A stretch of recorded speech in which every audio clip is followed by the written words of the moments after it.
welcome to my channel CIP Made Simple. So friends, today we are going to discuss about one case study, one very important case study which is related to supply and demand. So many people were asking, were just demanding for this kind of lesson. So in this lesson we are going to study two case study. We are taking two case study, and those two case study are relates to this topic supply and demand. So दोस्तों, आप लोगों में से जिन लोगों ने मेरा इसका theoretical portion नहीं देखा है तो उसका लिंक आपको डिस्क्रिप्शन में मिल जाएगा। पहले इसके थ्योरेटिकल पोर्शन को एक बार ज़रूर देख लें, क्योंकि हो सकता है कि वो यदि नहीं क्लियर होगा तो ये सब पॉइंट नहीं क्लियर होगा आपको। तो थ्योरेटिकल पोर्शन एक बार ज़रूर देखें, तब इस केस स्टडी को अटेम्प्ट करें, तो मैं गारंटी लेता हूँ कि आप एक एक चीज़ को समझ जाएंगे। चलिए दोस्तों, समझते हैं इस केस स्टडी को, और ये बहुत इंपॉर्टेंट केस स्टडी है। देखिए, पहले इस ग्राफ को समझिए, इस ग्राफ का क्या मतलब है।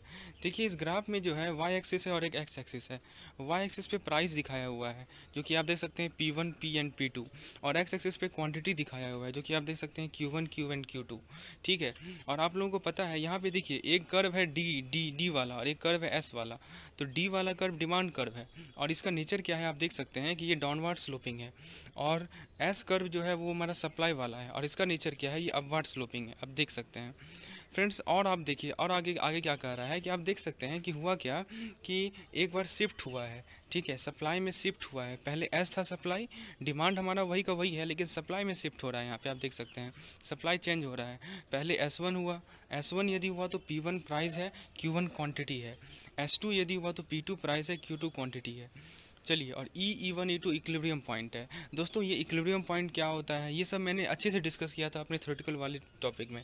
जो लोग उसको नहीं देखे हैं उसका लिंक आपको डिस्क्रिप्शन में मिलेगा, उसको ज़रूर एक बार जाके देखें। चलिए, अपने केस स्टडी पे आगे बढ़ते हैं। केस स्टडी में पूछा गया है, in the above diagram P1, P and P2, देख सकते हैं P1, P and P2 represent production cost. यहाँ लिखा हुआ है कि ये प्रोडक्शन कॉस्ट को रिप्रेजेंट कर रहा है। ध्यान से पढ़िएगा क्वेश्चन को दोस्तों, ये प्रोडक्शन कॉस्ट को रिप्रेजेंट कर रहा है, ये साफ साफ लिखा हुआ है, और जो कि सप्लाई को इफेक्ट कर रहा है। तो इस डायग्राम के बेसिस पे आपको कुछ क्वेश्चन का आंसर देना है। पहला क्वेश्चन है, the diagram represent which of the following. पहला है option change in quantity demanded, option 2 है शिफ्ट इन डिमांड, ऑप्शन 3 है change in quantity supplied, option 4 है शिफ्ट इन सप्लाई। तो दोस्तों आइए समझते हैं। तो डायग्राम क्या रिलेट कर रहा है, डायग्राम रिलेट कर रहा है शिफ्ट इन सप्लाई को। क्यों शिफ्ट इन सप्लाई को रिलेट कर रहा है, इसका आंसर होगा 4 नंबर ऑप्शन। इसका रीज़न समझिए। देखिए, इसका रीज़न क्या है कि आपको मैंने बताया था कि यदि हमारा सप्लाई किसी भी कारण से चेंज होता है, ठीक है, अदर देन प्राइस, मतलब प्राइस के चेंज होने के कारण यदि सप्लाई चेंज हो रहा है तो शिफ्ट नहीं कहेंगे उसे, लेकिन प्राइस के अलावा किसी और फैक्टर के कारण हमारा यदि सप्लाई चेंज हो रहा है तो उसे हम लोग शिफ्ट इन सप्लाई कहेंगे। ठीक है दोस्तों, यहाँ पे वो फैक्टर क्या है, प्रोडक्शन कॉस्ट। आप देख सकते हैं प्रोडक्शन कॉस्ट चेंज होने के कारण हमारा जो सप्लाई है वो चेंज हो रहा है।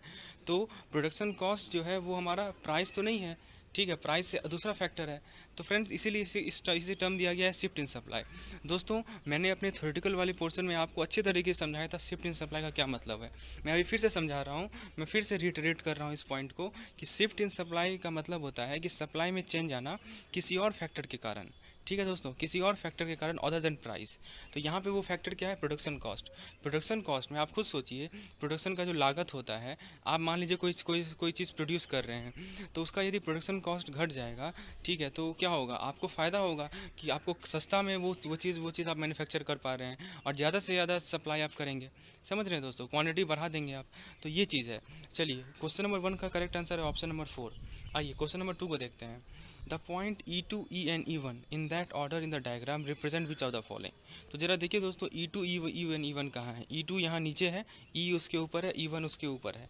तो ये क्या रिप्रेजेंट कर रहा है इस ऑर्डर में, जरा ऑप्शन को देखते हैं। There is increase in cost of production due to which the producer are reducing the supply.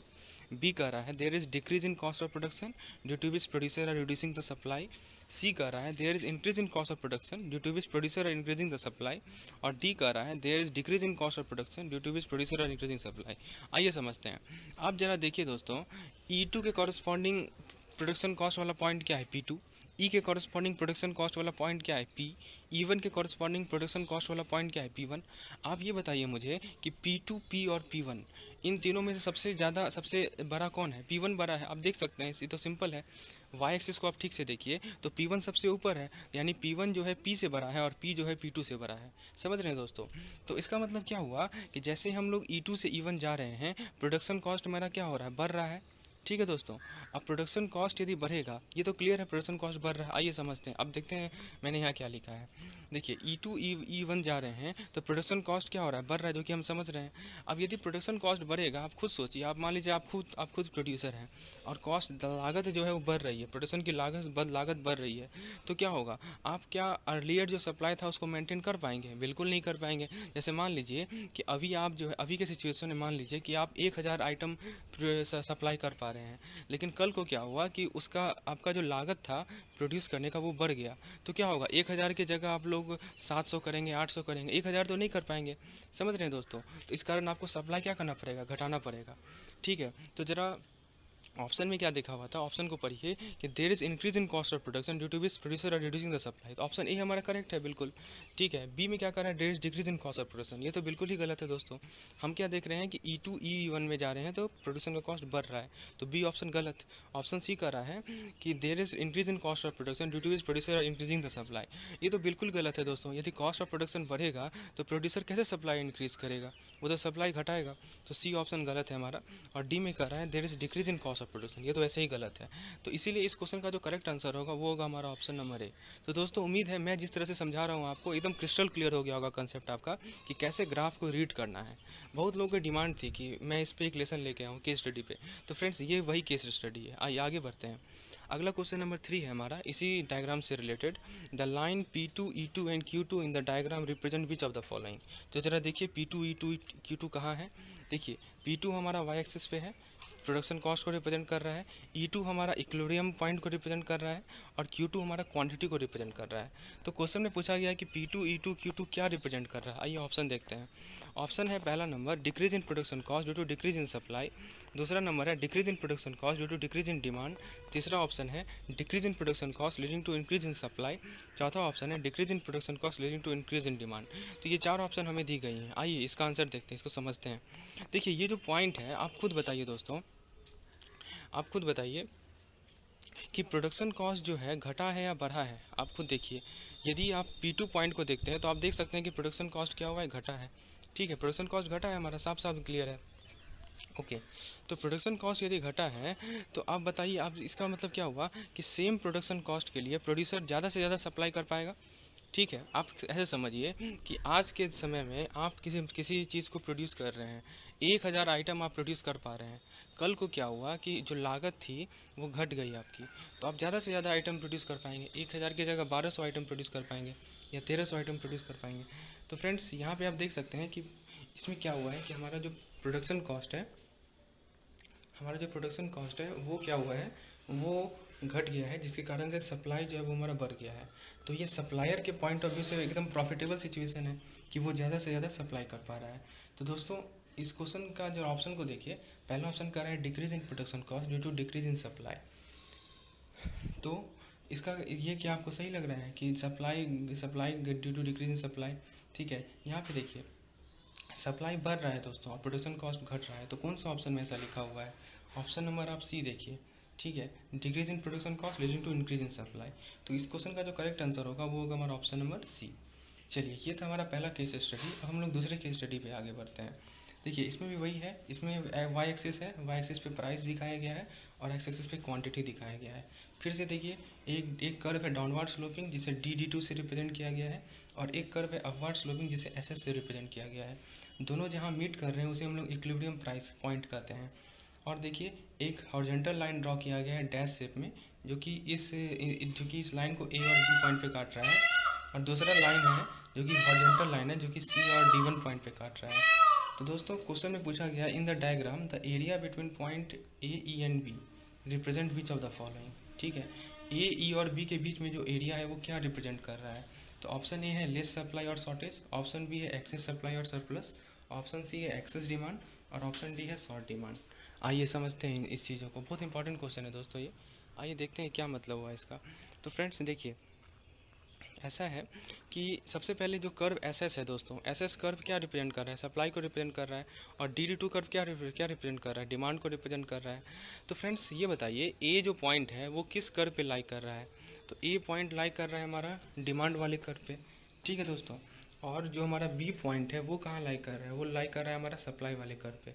ठीक है, तो बताइए बी बड़ा है या ए बड़ा है, तो ऑब्वियसली बी ज़्यादा बड़ा है क्योंकि बी का क्वांटिटी का वैल्यू ज़्यादा है कंपेयर टू ए। तो इसका मतलब क्या हुआ कि हमारा जो सप्लाई है वो डिमांड से ज़्यादा है। ठीक है दोस्तों, तो इसीलिए जो एरिया है ए ई बी जो ट्रायंगुलर एरिया है वो क्या रिप्रेजेंट कर रहा है, एक्सेसिव सप्लाई को रिप्रेजेंट कर रहा है, क्योंकि सप्लाई का वैल्यू जो है वो ज़्यादा है, बी जो है वो ए से ज़्यादा है, आप देख सकते हैं। तो इसीलिए हमारा यहाँ पे सप्लाई एक्सेसिव है। तो ऑप्शन को ज़रा देखिए, ऑप्शन नंबर ए कर रहा है लेस सप्लाई, तो ये गलत है। बी कर रहा है एक्सेस सप्लाई, तो ये बिल्कुल सही है। ठीक है, तो इस क्वेश्चन का करेक्ट आंसर होगा हमारा ऑप्शन नंबर बी, यानी कि एक्सेस सप्लाई और सरप्लस। चलिए अगला क्वेश्चन है हमारा 2 number. In the diagram the area between points S E and D to represent. तो दोस्तों क्वेश्चन में पूछा गया है कि एस ई और डी टू के बीच में एरिया को क्या क्या रिप्रेजेंट कर रहा है। तो आइए देखते हैं, S E and D two आप नीचे देख सकते हैं। तो फ्रेंड्स यहाँ बताइए कौन बड़ा है, एस बड़ा है या डी टू बड़ा है। पहले बताइए एस किस लाइन पे लाई कर रहा है, सप्लाई लाइन पे, और डी टू किस लाइन पे लाई कर रहा है, डिमांड लाइन पे। आप देख सकते हैं डी टू का वैल्यू एस से ज़्यादा है। ठीक है दोस्तों, डी टू का वैल्यू एस से ज़्यादा है, दैट मीन्स डिमांड जो है वो सप्लाई से ज़्यादा है। तो मतलब क्या होगा, एक्सेसिव डिमांड है, देख सकते हैं मैंने लिखा भी हुआ, S represent supply, D to represent demand. So area between these 3 points, so demand being more than supply, that means demand is more और short is supply is short. तो दोस्तों यहाँ पे सप्लाई का शॉर्टेज है, इसीलिए हमारा करेक्ट आंसर होगा ऑप्शन नंबर ए। तो दोस्तों मैंने आज आप लोगों के साथ 5 क्वेश्चन डील किए। पहली केस स्टडी में 3 क्वेश्चन थे, दूसरे केस स्टडी में 2 क्वेश्चन थे।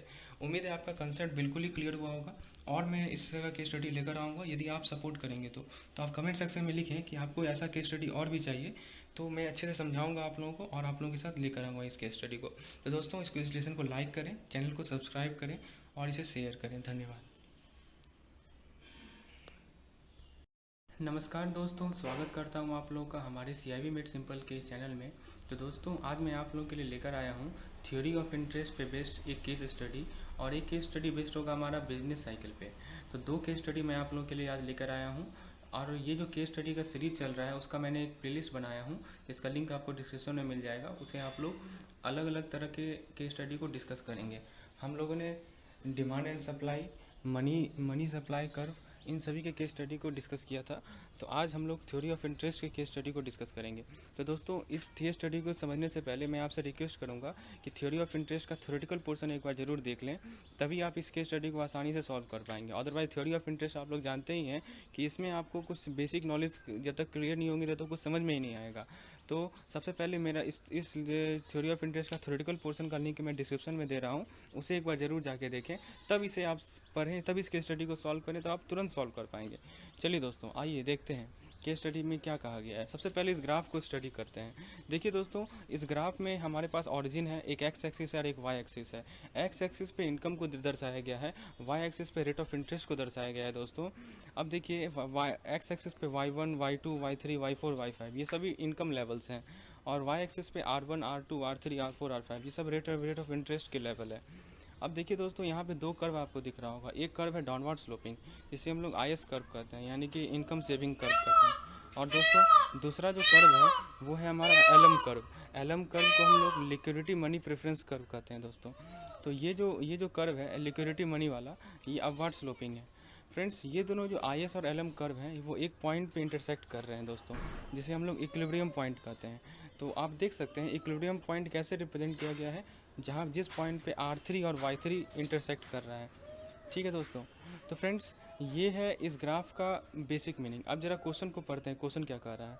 The diagram depicts the IS-LM curve model theory of interest. OX represent different income level, हमने बताया था। OY represent different rate of interest, हमने बताया था। अब इन ग्राफ के बेसिस पे हमें कुछ क्वेश्चन को आंसर करना है। चलिए क्वेश्चन को देखते हैं। Which of the following propounded the IS-LM curve model. Question कर रहा है कि इनमें से कौन से जो है IS-LM कर्व मॉडल को प्रोपाउंड किए थे। ऑप्शन ए को देखिए, Hicks and Hansen, option B है JM केन्स, ऑप्शन सी है क्लासिकल इकोनॉमिस्ट, और ऑप्शन डी है हिक्स एंड केन्स। तो दोस्तों IS-LM कर्व मॉडल को किसने प्रोपाउंड किया था। तो सबसे पहले देखिए IS-LM कर्व में 2 चीज़ है, एक है IS और एक है LM। ठीक है दोस्तों, IS को हम लोग इनकम सेविंग कहते हैं और LM को हम लोग लिक्विडिटी मनी कहते हैं। दोस्तों मैंने अपने थ्योरेटिकल पोर्शन में अच्छे से समझाया था कि ये जो LM कर्व होते हैं वो कुछ और नहीं है, वो कीन्स मॉडल है। वो क्या है दोस्तों, वो कीन्स मॉडल है। ठीक है। तो ये जो कर्व मॉडल है ये प्रोपाउंड किया था किन दोनों ने, हिग्स और हैंसन ने प्रोपाउंड किया था। इसीलिए हम लोग इसे हिग्स हैंसन सिंथेसिस भी कहते हैं दोस्तों। तो फ्रेंड्स इसका जो करेक्ट आंसर होगा वो होगा हिग्स हैंसन सिंथेसिस, यानी कि ऑप्शन नंबर ए। ISLM कर्व को किसने प्रोपाउंड किया था, हिग्स एंड हैंसन। ठीक है दोस्तों, चलिए क्वेश्चन नंबर 2 को देखते हैं। तो ये इसका एक और फ़ायदा क्या है, इस ग्राफ का, इस ISLM कर्व का एक और खासियत क्या है कि ये सिंथेसिस लाता है क्लासिकल थ्योरी में और कीन्स थ्योरी ऑफ इंटरेस्ट में। तो कीन्स थ्योरी ऑफ इंटरेस्ट यानी कि LM कर्व, और क्लासिकल थ्योरी यानी कि IS कर्व। तो एक तरह से IS और LM कर्व मिल गया। चलिए आगे देखते हैं क्वेश्चन नंबर 2 में, विच of the following is true regarding IS curve in the diagram. IS curve से रिलेटेड कौन सी जानकारी सही है, ये पूछा गया है। तो पहला ऑप्शन है curve is based on investment and saving. दूसरा ऑप्शन है rate of interest determined by level of saving and investment. तीसरा ऑप्शन है when income rises rate of interest also rises. D कह रहा है when income falls rate of interest also fall. तो दोस्तों IS curve को आप लोग पहले समझिए। IS कर्व क्या है दोस्तों, IS कर्व हमारा कीन्स थ्योरी ऑफ इंटरेस्ट पे बेस्ड है, जिसमें rate of interest versus income saving को दर्शाया गया है। तो आइए देखते हैं। ठीक है, ये जो IS कर्व है, केवल यहाँ IS कर्व की बात हो रही है दोस्तों, LM से कोई मतलब नहीं है। ये जो IS कर्व है वो किस पे बेस्ड है, वो बेस्ड है interest rate determined by saving and investment. नाम से ही देखिए ना दोस्तों, I से इनकम हुआ, S से सेविंग हुआ। ठीक है, तो इंटरेस्ट रेट रहेगा हमारा एक एक्सेस पे और सेविंग और इन्वेस्टमेंट रहेगा हमारा दूसरे एक्सेस पे। अब आप खुद सोचिए कि मान लीजिए कि इनकम बढ़ गया, ठीक है दोस्तों, तो इनकम यदि आपका बढ़ेगा तो आप ज़्यादा से ज़्यादा इन्वेस्ट करेंगे पैसे को। ठीक है, और ज़्यादा से ज़्यादा पैसों को इन्वेस्ट करेंगे तो उसके कारण क्या होगा, ब्याज का जो दर है वो बढ़ेगा, leading to increase in interest rate. ठीक है, तो फ्रेंड्स यहाँ पे ये बेसिक कॉन्सेप्ट आपको ध्यान रखना है। तो जरा ऑप्शन को देखिए, ऑप्शन ए कह रहा है the curve is based on investment and saving. तो ये तो सही है, इन्वेस्टमेंट सेविंग के बेस्ड है, लेकिन रेट ऑफ इंटरेस्ट भी तो इन्वॉल्व है। तो ऑप्शन ए जो है वो गलत है हमारा। ठीक है, ऑप्शन बी को जरा देखिए, ऑप्शन बी में कह रहा है कि rate of interest determined by level of saving and investment. तो फ्रेंड्स ऑप्शन बी हमारा यहाँ करेक्ट है, क्योंकि यहाँ पे क्या है कि रेट ऑफ इंटरेस्ट कौन डिटरमाइन कर रहा है, सेविंग और इन्वेस्टमेंट का लेवल डिटरमाइन कर रहा है। ठीक है, तो इस क्वेश्चन का जो करेक्ट आंसर होगा वो होगा हमारा ऑप्शन नंबर बी।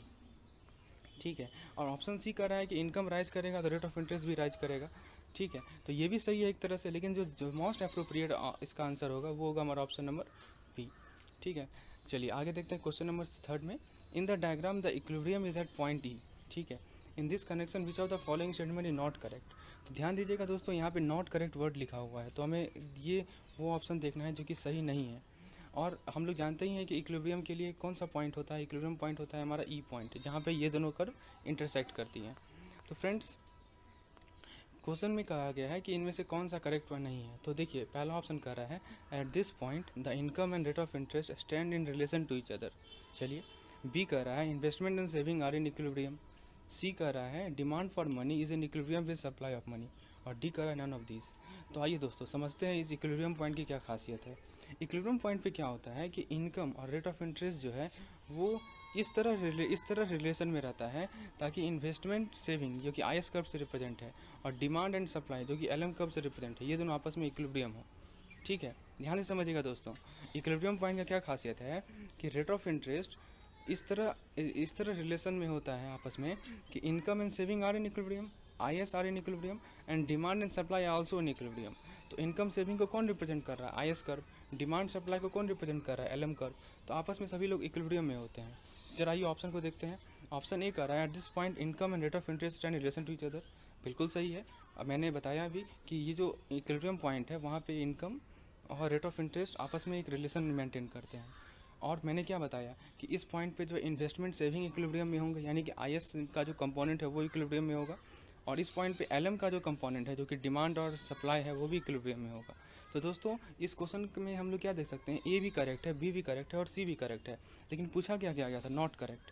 मतलब तीनों के तीनों ऑप्शन करेक्ट हैं। तो इस क्वेश्चन का जो करेक्ट आंसर होगा वो होगा हमारा option number D, none of these.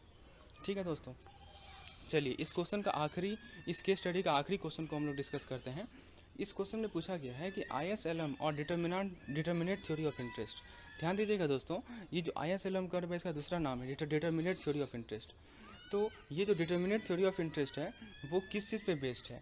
तो ऑप्शन नंबर 1 कर रहा है investment demand function, option number 2 कर रहा है सेविंग और कंजम्पशन फंक्शन, ऑप्शन नंबर 3 कर रहा है liquidity preference function, option number 4 कर रहा है क्वांटिटी ऑफ मनी।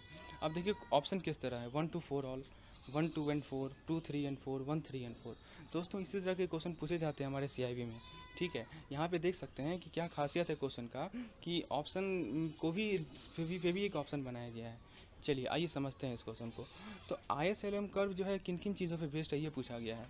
तो सबसे पहला चीज़ है इन्वेस्टमेंट डिमांड फंक्शन पे बेस्ड है, दूसरा है सेविंग कंजम्पशन फंक्शन पे बेस्ड है, तीसरा है लिक्विडिटी प्रेफरेंस पे बेस्ड है, और चौथा है क्वांटिटी ऑफ मनी पे बेस्ड है। तो दोस्तों ये चारों के चारों फंक्शन पे ISLM कर्व हमारा बेस्ड है। चलिए, तो इस तरह से हम लोगों ने अपने पहले केस स्टडी को डिस्कस किया।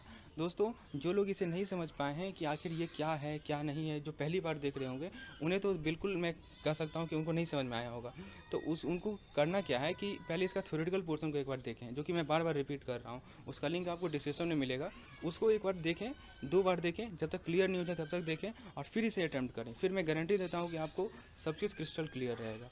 चलिए, अब हम लोग अपने दूसरे केस स्टडी पे आते हैं। दूसरा केस स्टडी हमारा बेस्ड है बिजनेस साइकिल। दोस्तों बिजनेस साइकिल AVM का सबसे ज़्यादा ईजीएस्ट टॉपिक है। तो इसका तो क्वेश्चन यदि आए तो उसे तो छोड़ना है नहीं आपको, क्योंकि ये सबसे ज़्यादा ईजीएस्ट टॉपिक है, तुरंत समझ में आता है। आइए देखते हैं क्या केस स्टडी कह रहा है। ये जो डायग्राम आपको दिख रहा है, ये जो वेव टैब बना हुआ है 1 2 3 4 1 2 करके, तो इस डायग्राम के बारे में कहा गया है कि ये क्या रिप्रेजेंट कर रहा है। ये बिजनेस साइकिल के डिफरेंट फेज को रिप्रेजेंट कर रहा है, जैसे कि रिसेशन, बूम, रिकवरी, डिप्रेशन। तो अब हमें आंसर करना है इन क्वेश्चनों को based on the feature of this phases. तो देखिए, ऑप्शन क्वेश्चन नंबर 1 है, the slope represented by point number 4 in the diagram represent which of the following phase of business cycle. मतलब पूछा गया है कि जो पॉइंट 4 है वो किस फेज को रिप्रेजेंट कर रहा है, ठीक है। पॉइंट 4 जो है हमारा इस डायग्राम में, वो किस फेज को रिप्रेजेंट कर रहा है। ऑप्शन ए है बूम, ऑप्शन बी है रिसेशन, ऑप्शन सी है डिप्रेशन, और ऑप्शन डी है रिकवरी। तो आइए दोस्तों पहले इस डायग्राम को समझते हैं। जो पॉइंट नंबर 1 है दोस्तों, वो बूम को रिप्रेजेंट करता है। ये ध्यान दीजिएगा, बूम मतलब कि जहाँ पे हमें प्रॉफिट हो रहा है, ठीक है, जहाँ पे बिजनेसमैन को प्रॉफिट हो रहा है। फिर दूसरा जो ऑप्शन है, जो स्लोप है, पॉइंट नंबर 2 का जो स्लोप है, वो रिप्रेजेंट करता है रिसेशन फेज को, ठीक है दोस्तों।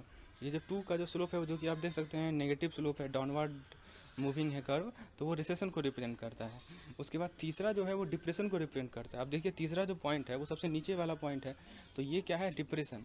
और जो चौथा पॉइंट है वो रिप्रेजेंट करता है रिकवरी को। बस ये 4 चीज़ आपको ध्यान रखना है। 1 है हमारा बूम, 2 है हमारा रिसेशन, 3 है हमारा डिप्रेशन, और 4 है हमारा रिकवरी। बस ये 4 चीज़ याद रखना है। अब क्वेश्चन क्या था कि पॉइंट नंबर 4 जो है किस चीज़ को रिप्रेजेंट कर रहा है। तो दोस्तों पॉइंट नंबर 4 रिकवरी को रिप्रेजेंट कर रहा है, हम लोग ने समझ लिया। तो क्वेश्चन नंबर 1 का करेक्ट आंसर है ऑप्शन नंबर डी, यानी कि रिकवरी। आइए क्वेश्चन नंबर 2 को देखते हैं। Which of the above phase is known as crisis. तो दोस्तों क्रिसिस किस फेज को कहा जाता है, आइए समझते हैं। देखिए दोस्तों, रिसेशन जो कि हम लोगों ने पॉइंट 2 से रिप्रेजेंट किया था, उसी को क्रिसिस कहा जाता है। क्यों क्रिसिस कहा जाता है? क्योंकि इस फेज में सबसे ज़्यादा हमारा बिजनेस एक्टिविटी सफ़र करता है दोस्तों। तो जिस फेज में बिजनेस एक्टिविटी सबसे ज़्यादा सफ़र करे उसे ही हम लोग क्या कहते हैं, क्रिसिस कहते हैं। और ये क्रिसिस यानी कि रिसेशन। तो इस क्वेश्चन का करेक्ट आंसर होगा ऑप्शन नंबर बी। तो दोस्तों ये था हमारा 2 केस स्टडी, इसमें हम लोगों ने कुल मिलाकर 6 क्वेश्चन डिस्कस किए। तो उम्मीद है आपका इसका कंसेप्ट क्लियर हुआ होगा, आप लोगों को सीखने को मिला होगा। तो फ्रेंड्स, आपको ये लेसन पसंद आया हो तो ज़रूर लाइक करें, और भी लोगों के साथ इसे शेयर करें, और चैनल को सब्सक्राइब करें। धन्यवाद। BFM के लिए, और यदि आप ये दोनों कोर्स को ऑप्ट करते हैं तो रेटिंग के साथ। So our first question is, हमारा पहला क्वेश्चन है, under money supply concept the term narrow money include which of the following. तो यहाँ पे ध्यान देने वाली बात क्या है, नैरो मनी। तो नैरो मनी के अंदर क्या क्या आता है दोस्तों, आपसे ये पूछा गया है। तो फ्रेंड्स आप बताइए नैरो मनी क्या होता है। तो दोस्तों मैंने बताया था कि जो हमारा नैरो मनी होता है उसका लिक्विडिटी सबसे कम होता है, ठीक है दोस्तों। नैरो मनी का लिक्विडिटी क्या होता है, सबसे कम होता है। तो नैरो मनी में क्या क्या आता है, पहला ऑप्शन कर रहा है currency with public plus other deposit with RBI। दूसरा ऑप्शन कर रहा है currency with public plus demand deposit with bank plus other deposit with RBI। Third कर रहा है currency with public plus bank demand deposit. चौथा कर रहा है currency with public plus bank deposit plus post office deposit. तो दोस्तों narrow money का दूसरा नाम है अपना M1 को ही हम लोग नैरो मनी कहते हैं, और ये सबसे ज़्यादा लिक्विड होता है। तो आप बताओ दोस्तों, पोस्ट ऑफिस डिपॉजिट लिक्विडिटी है क्या? बिल्कुल नहीं लिक्विडिटी है, ठीक है। तो ऑप्शन डी तो होगा नहीं। और दोस्तों इसमें डिमांड डिपॉजिट जो है वो लिक्विड है, ठीक है। तो यहाँ पे ऑप्शन नंबर ए में डिमांड डिपॉजिट कहीं लिखा ही नहीं गया है, तो ऑप्शन नंबर ए भी गलत है। लेकिन देखिए दोस्तों, एक और टर्म है अदर डिपॉजिट विद RBI, ये भी जो अदर डिपॉजिट्स हैं आरबीआई के साथ, ये भी हमारे M1 के पार्ट्स होते हैं, तो इसीलिए ऑप्शन सी भी गलत है। तो करेक्ट आंसर होगा इसका ऑप्शन नंबर बी। तो आप समझ सकते हैं कि करेक्ट आंसर क्यों ऑप्शन नंबर बी है। चलिए नेक्स्ट क्वेश्चन पे देखते हैं। नेक्स्ट क्वेश्चन है the primary function of money is. तो दोस्तों मैंने आपको बताया था कि जो मनी होते हैं उसके कुछ प्राइमरी फंक्शन होते हैं और कुछ सेकेंडरी फंक्शन होते हैं। So money has both primary as well as secondary function. So the question is asking you what is the primary function of money. So, the first option is the store of the value function. The second option is the medium of the exchange function. देखिए ये value function है, ये keyword है store, यहाँ पे है medium. And the third option is unit of account function and the fourth option is saving function. तो friends आपको जहाँ तक मैंने मनी के बारे में बताया था, तो प्राइमरी फंक्शन में दो फंक्शन आते हैं। एक होते हैं दोस्तों मीडियम, ये मैंने अपने थ्योरी लेसन में समझा चुका हूँ दोस्तों, और एक होते हैं हमारे मेजर। तो दोस्तों मनी जो है वो मीडियम है किस चीज़ का, तो एक्सचेंज का मीडियम है, ठीक है। और मनी जो है वो मेजर है किस चीज़ का, तो वैल्यू का मेजर है, ठीक है। ये प्राइमरी फंक्शन है दोस्तों, ये क्या है दोस्तों, ये मनी का प्राइमरी फंक्शन है। तो फ्रेंड्स आप जरा देखिए ऑप्शन को, पहला कह रहा है कि the store of value function, दूसरा कह रहा है कि the medium of exchange function, तीसरा कह रहा है कि the unit of account function. तो सी और डी तो नहीं होगा, ठीक है, बी हो सकता है, ठीक है दोस्तों। तो इसका correct answer option number B. आपको समझ में आया क्यों ऑप्शन नंबर बी करेक्ट है। ए भी इसलिए नहीं होगा क्योंकि देखिए ए में आपका कह रहा है कि स्टोर ऑफ वैल्यू फंक्शन, तो यहाँ पे मैंने क्या बताया, it is a major of value function not store, ठीक है। स्टोर होता है दोस्तों वैल्यू, तो स्टोर ऑफ वैल्यू भी है लेकिन ये सेकेंडरी फंक्शन है मनी का, ठीक है, मैंने समझाया है दोस्तों। लेकिन जो हमारा प्राइमरी है वो दो ही है, याद रखिएगा, एम और M, medium and major. Medium किस चीज़ का, एक्सचेंज का, और मेजर किस चीज़ का, वैल्यू का, ठीक है। ये तो ये आपको ध्यान रखना है, ये चीज़ मैंने अपने थ्योरी लेसन में अच्छे तरीके से समझाया है। चलिए आगे बढ़ते हैं, नेक्स्ट क्वेश्चन को देखते हैं।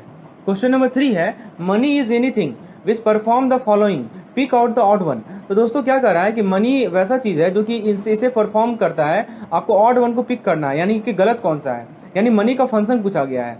तो पहला कर रहा है मेजर ऑफ वैल्यू, दूसरा कर रहा है मीडियम ऑफ एक्सचेंज, देखिए मेजर कीवर्ड है, मीडियम कीवर्ड है, थर्ड कर रहा है store of value over time, और चौथा कर रहा है मेजर ऑफ प्रॉस्पेरिटी। तो दोस्तों मैंने आपको बताया है कि मनी का 4 फंक्शन होता है, पहला है मीडियम, ठीक है, दूसरा है दोस्तों मेजर, ठीक है, तीसरा है दोस्तों स्टोर, और चौथा है दोस्तों स्टैंडर्ड, ठीक है। तो ये 4 फंक्शन याद रखिएगा। इसमें जो पहला 2 फंक्शन है वो प्राइमरी फंक्शन है, और जो लास्ट 2 फंक्शन है वो सेकेंडरी फंक्शन है, ठीक है दोस्तों। तो ये प्राइमरी और ये सेकेंडरी है, तो आपको यहाँ पे तो अलग से नहीं पूछा गया कि प्राइमरी क्या है सेकेंडरी क्या, आपको ऑड वन पिक करना है। तो पहला सही होगा, दूसरा सही होगा, तीसरा सही होगा, लेकिन जो मेजर ऑफ प्रॉस्पेरिटी है ये गलत है। तो आपसे क्या इनकरेक्ट है, ऑड वन पूछ रहा है, तो ऑड वन में ऑप्शन नंबर डी हमारा सही होगा। क्या होगा दोस्तों, ऑप्शन नंबर डी। तो करेक्ट आंसर होगा इसका थर्ड का ऑप्शन नंबर डी।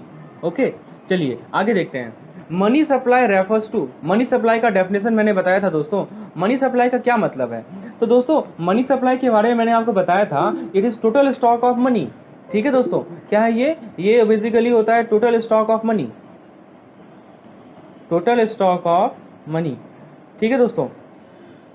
तो ऑप्शन देखिए, the amount of money in the bank, यानी बैंक में जो मनी का अमाउंट है वो, the amount of money with the people, and the amount of money in the circulation in economy. तो दोस्तों बताइए क्या होगा, थर्ड आंसर सही है। अब देखिए टोटल स्टॉक ऑफ मनी जब मैं बोल रहा हूँ तो उसके अंदर कौन कौन सा पैसा आता है वो जरा देखिए। तो सबसे पहला आता है दोस्तों पब्लिक, यानी कि पब्लिक के पास जो पैसा है, ठीक है, वो तो लेना ही हमें, प्लस जो आरबीआई के पास पैसा है, और प्लस जो गवर्नमेंट के पास पैसा है। तो ये यही तीनों पैसा होते हैं जो कि हमारे यही तीनों सर्कुलेट होते हैं हमारे इकोनॉमी में, ठीक है। तो टोटल स्टॉक ऑफ मनी को ही हम लोग मनी सप्लाई कहते हैं, और इसका करेक्ट आंसर होगा ऑप्शन नंबर 3। 1 गलत है क्योंकि खाली amount of money in the bank लिखा हुआ है, दूसरा गलत है खाली amount of money in the people लिखा हुआ है, लेकिन तीसरा सही है कि सर्कुलेशन इन इकोनॉमी लिखा हुआ है, इसमें सभी चीज़ इंक्लूडेड हो जाते हैं। आइए नेक्स्ट क्वेश्चन देखते हैं। नेक्स्ट क्वेश्चन है दोस्तों अपना question number 5, under money supply. तो दोस्तों क्या कर रहा है question number 5, under money supply concept the term broad money. यहाँ पे देखिए ब्रॉड मनी के बारे में पूछा गया है। Broad money include which of the following, option A currency with public plus other deposit with RBI, option B currency with public plus demand deposit with bank plus other deposit with RBI, option C currency with public plus bank demand deposit plus time deposit with bank, option D currency with public plus bank deposit plus post office deposit. तो दोस्तों जहाँ तक बात है अपने broad money, तो मैंने आपको बताया दोस्तों कि ये जो ब्रॉड मनी होते हैं तो ये लेस लिक्विडिटी होते हैं, ये this is less liquid as compare to narrow money, ठीक है, इसकी लिक्विडिटी कम होती है। और ब्रॉड मनी का दूसरा नाम आपको पता होगा दोस्तों, ब्रॉड मनी को हम लोग क्या कहते हैं आपको बताइए, ब्रॉड मनी का दूसरा नाम है दोस्तों M3, ठीक है। तो ब्रॉड मनी को हम लोग M3 भी कहते हैं,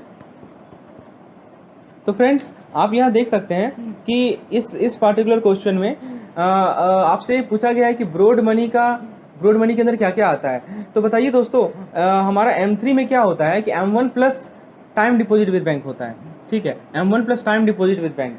तो अब देखिए, क्योंकि ये जो टाइम डिपॉजिट का कंपोनेंट आ जाता है दोस्तों, इस टाइम डिपॉजिट के कारण ही अपना क्या होता है कि अपना लिक्विडिटी कम हो जाता है, ठीक है, दिस इज लेस लिक्विड।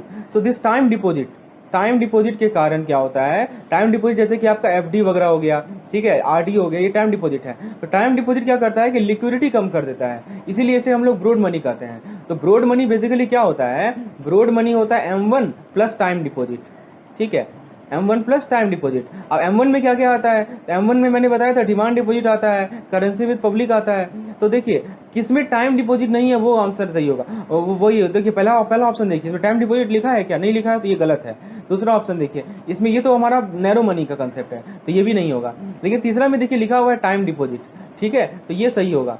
और चौथा में भी कहीं नहीं लिखा है, पोस्ट ऑफिस डिपॉजिट लिखा है, इससे कोई मतलब ही नहीं है, ठीक है। तो ऑप्शन सी हमारा सही है, ए बी और डी गलत है, ठीक है।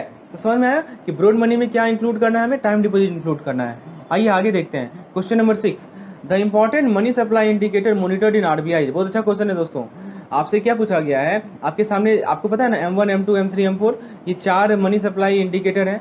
तो इनमें से सबसे ज़्यादा इंपॉर्टेंट कौन सा इंडिकेटर है ये पूछा गया है दोस्तों आपसे, बताइए। सबसे इंपॉर्टेंट इंडिकेटर्स है दोस्तों, सबसे इंपॉर्टेंट इंडिकेटर्स है अपना M3, ठीक है। तो ये M3 हमारा ब्रॉड मनी है और M3 को हम लोग ब्रॉड मनी कहते हैं। इसके अंदर अपना क्या आता है, M1 आता है प्लस टाइम डिपॉजिट आता है, ठीक है। तो ये आपसे याद है, ये ध्यान रखना है, ये बुक में आपके दे रखा है मैकमिलन बुक में कि सबसे इंपॉर्टेंट ये तीनों में देखा जाए तो सबसे इंपॉर्टेंट मनी सप्लाई इंडिकेटर जो RBI मॉनिटर करती है वो है अपना M3, ठीक है। तो option number C will be the correct answer.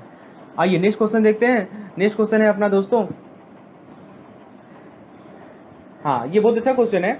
आप देखिए क्वेश्चन में क्या कहा गया है, इन्फ्लेशन का मीनिंग आपको समझ में आएगा, क्या इन्फ्लेशन का मतलब समझते हैं या नहीं समझते हैं। क्या कह रहा है, what would an increase in demand for good means. मान लीजिए कि डिमांड बढ़ रहा है, ठीक है, तो डिमांड बढ़ रहा है तो आप उससे क्या समझते हैं, क्या इन्फ्लेशन में कोई फर्क पड़ेगा या मनी सप्लाई में कोई फर्क पड़ेगा, ये बताना है आपको। ऑप्शन ए कह रहा है कि इन्फ्लेशन हमारा बढ़ेगा, ऑप्शन बी कह रहा है कि इन्फ्लेशन हमारा घटेगा, ऑप्शन सी कह रहा है कि मनी सप्लाई का ग्रोथ होगा और ऑप्शन डी कह रहा है कि मनी सप्लाई का ड्रॉप होगा। अब बताइए दोस्तों क्या सही होगा इसमें। यदि मान लीजिए कि किसी गुड्स का डिमांड आपका बढ़ रहा है, ठीक है दोस्तों, तो किसी गुड्स का डिमांड यदि आपका बढ़ रहा है तो इन्फ्लेशन पे उसका क्या इफेक्ट पड़ेगा। इन्फ्लेशन क्या डिमांड से के द्वारा इफेक्ट होती है क्या। तो दोस्तों अभी मैं आपको कॉज ऑफ इन्फ्लेशन बताऊंगा, तो वहां पे मैं आपको बताऊंगा कि डिमांड भी उसे इफेक्ट करती है, ठीक है। तो यदि मान लीजिए कि एक होता है हमारा डिमांड पुल इन्फ्लेशन, मैंने आपको समझाया भी था डिमांड पुल इन्फ्लेशन, ठीक है। तो डिमांड पुल इन्फ्लेशन में मैंने क्या बताया था कि यदि हमारा डिमांड बढ़ रहा है, एग्रीगेट डिमांड बढ़ रहा है गुड्स और सर्विस का, तो उस केस में हमारा डिमांड पुल इन्फ्लेशन होता है, ठीक है। तो ये चीज़ मैंने आपको समझाया था। तो यहाँ पे जहाँ तक बात है इस पार्टिकुलर क्वेश्चन में, तो फ्रेंड्स देखिए यहाँ पे what will increase in the demands for goods in get, तो इसका मतलब है दोस्तों कि हमारा मनी सप्लाई ग्रोथ हो रहा है। So it indicates option number C, it indicates the growth of money supply. Next question है, the number of times a unit of money changes hand in course of year is called. तो एक साल में कितना बार money जो है hand को change करता है, ठीक है, ये किसी भी ईयर के कोर्स में, तो इसे हम लोग क्या कहते हैं, तो सप्लाई ऑफ मनी कहते हैं या परचेसिंग पावर ऑफ मनी कहते हैं या वेलोसिटी ऑफ मनी या वैल्यू ऑफ मनी। तो दोस्तों एक टर्म है वेलोसिटी ऑफ मनी, ये मैंने समझाया था दोस्तों। वेलोसिटी ऑफ मनी क्या होता है, वेलोसिटी ऑफ मनी यही है जो चीज़ जो कि यहाँ पे मैंने बताया है। वेलोसिटी ऑफ मनी क्या है दोस्तों कि इसका डेफिनेशन देखा जाए तो ये होता है कि frequency with which a unit of currency can be exchange for purchasing the good, यानी कि number of time money movement is there. क्या है दोस्तों, number of times money movement is there.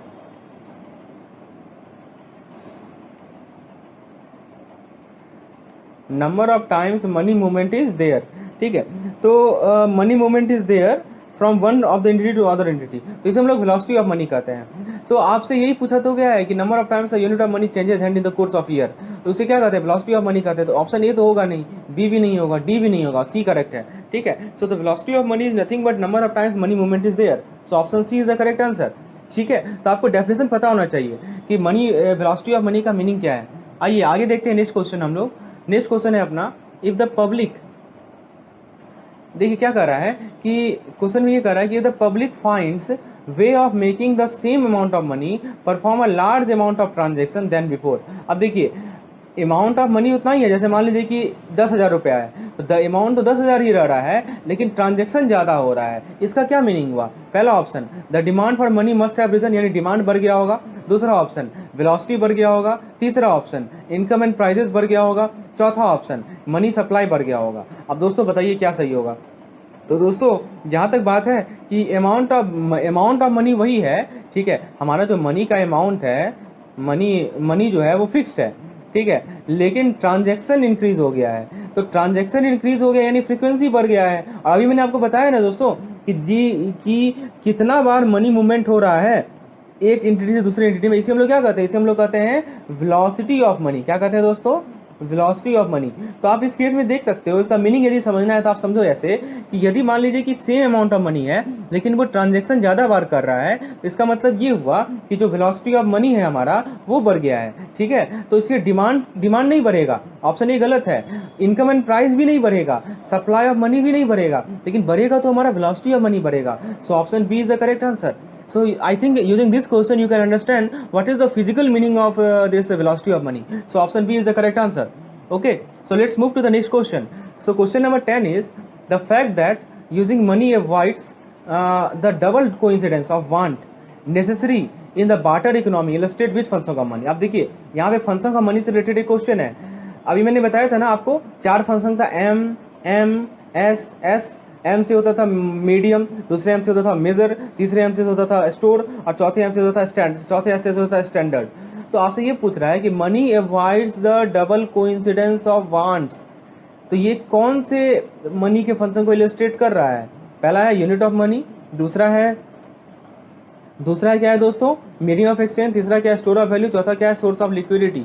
ठीक है दोस्तों, तो ये देखिए आप समझिए बात को, ये जो है हमारा यूनिट ऑफ अकाउंट को शो कर रहा है कि मनी जो है आपका वो वैल्यू का मेजर कर रहा है। पहले के ज़माने में आपको पता है ना बार्टर सिस्टम होता था, ठीक है। तो आपको यदि आपके पास यदि मान लीजिए कि आपके पास एप्पल्स है, ठीक है, और दूसरे के पास मान लीजिए कि राइस है, तो आप क्या करते थे? एप्पल्स को उसको देते थे, राइस आप उससे लेते थे। तो यही होता था हमारा बार्टर सिस्टम।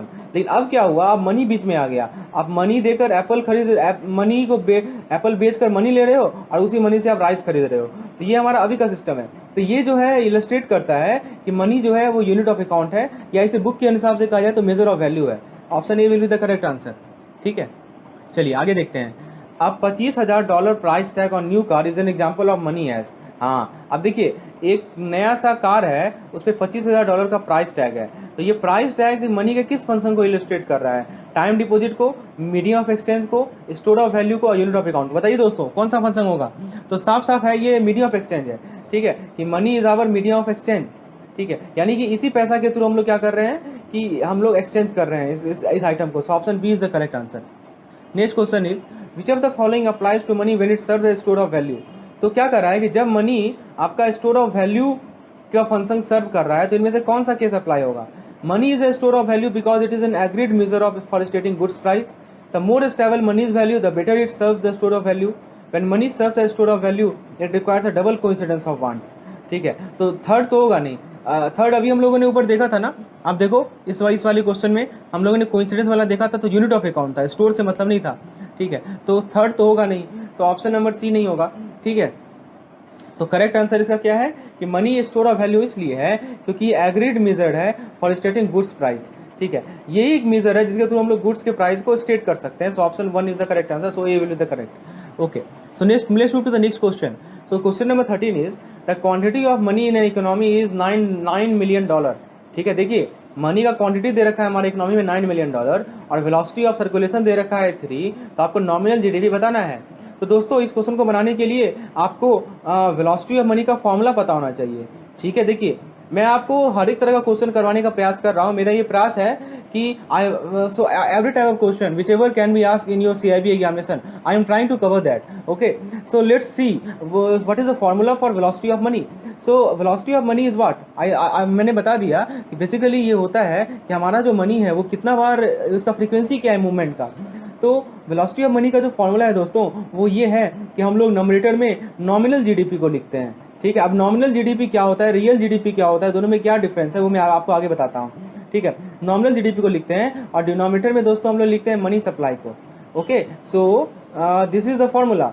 ठीक है, अब आपको देखिए इस क्वेश्चन में क्या दे रखा है, the quantity of money in economy. ठीक है, तो मनी सप्लाई दे रखा है ना, मनी सप्लाई कितना है, $9 है। ठीक है, उसके बाद दोस्तों वेलोसिटी ऑफ सर्कुलेशन यानी वेलोसिटी ऑफ मनी दे रखा है 3। आपसे नॉमिनल जीडीपी पूछा गया है, तो दोस्तों नॉमिनल जीडीपी कैसे निकालिएगा बताइए।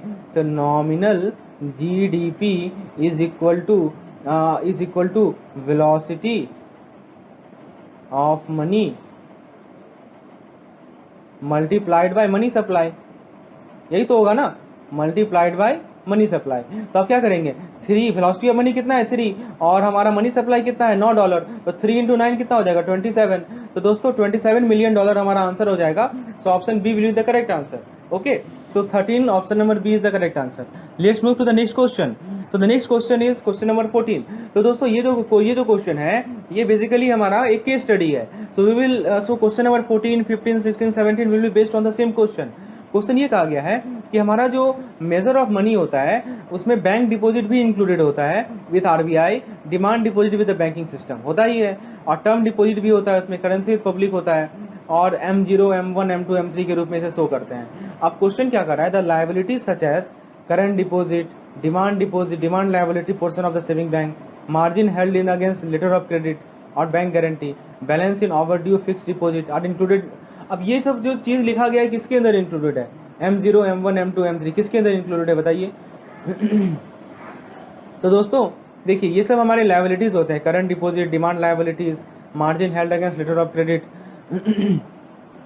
तो दोस्तों ये चीज़ मैंने आपको बताया है कि जैसे आपका जो डिमांड डिपॉजिट होता है उसका ये पार्ट्स है, किसका पार्ट है दोस्तों, डिमांड डिपॉजिट का ये पार्ट है।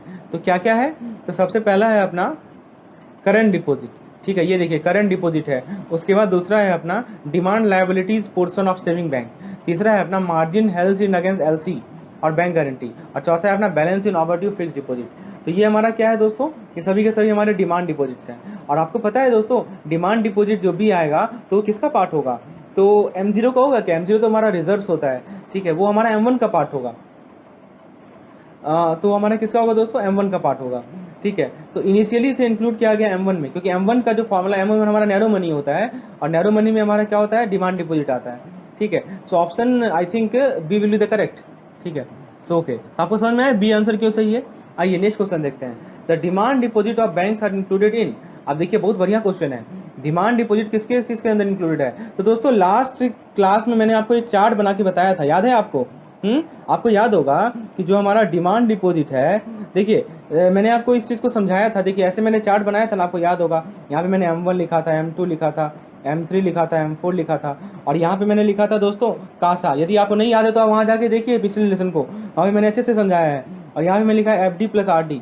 ठीक है, FD प्लस RD, और ये कासा लिखा था, FD प्लस RD लिखा था, और मनी इन हैंड तो है ही। तो ये जो कासा है दोस्तों वो हमारा चारों का पार्ट है, M1 में भी आता है, M2 में भी आता है, M3 में भी आता है और M4 में भी आता है। ठीक है, तो जैसे जैसे हम लोग नीचे जा रहे होते हैं तो हमारा लिक्विडिटी क्या होता है, घटते जाता है। तो कासा ही तो है हमारा डिमांड डिपॉजिट।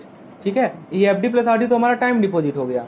ठीक है, तो कासा जो है M1 में भी है, M2 में भी है, M3 में भी है। So option D will be the correct. Okay, A, B, C are wrong, so D will be the correct. Wait, यहाँ पे क्या है, demand deposit of banks. Wait, यहाँ पे एक mistake, demand deposits of bank. दोस्तों यहाँ पे डिमांड डिपॉजिट ऑफ बैंक कर रहा है तो सही है, हम अपना डी सही होगा। ठीक है, यहाँ पे एक मिस्टेक है, इसे आप सही कर लें, इसका करेक्ट आंसर होगा डी। यहाँ पे ए ना होकर क्या होगा, डी, क्योंकि M3 में हमारा M1 भी तो आता है। ठीक है, M3 में हमारा M1 भी आता है और M1 के अंदर हमारा डिमांड डिपॉजिट होता है, इसीलिए डिमांड डिपॉजिट सभी के अंदर इंक्लूडेड है। आइए नेक्स्ट क्वेश्चन देखते हैं, the term deposits of bank are included in.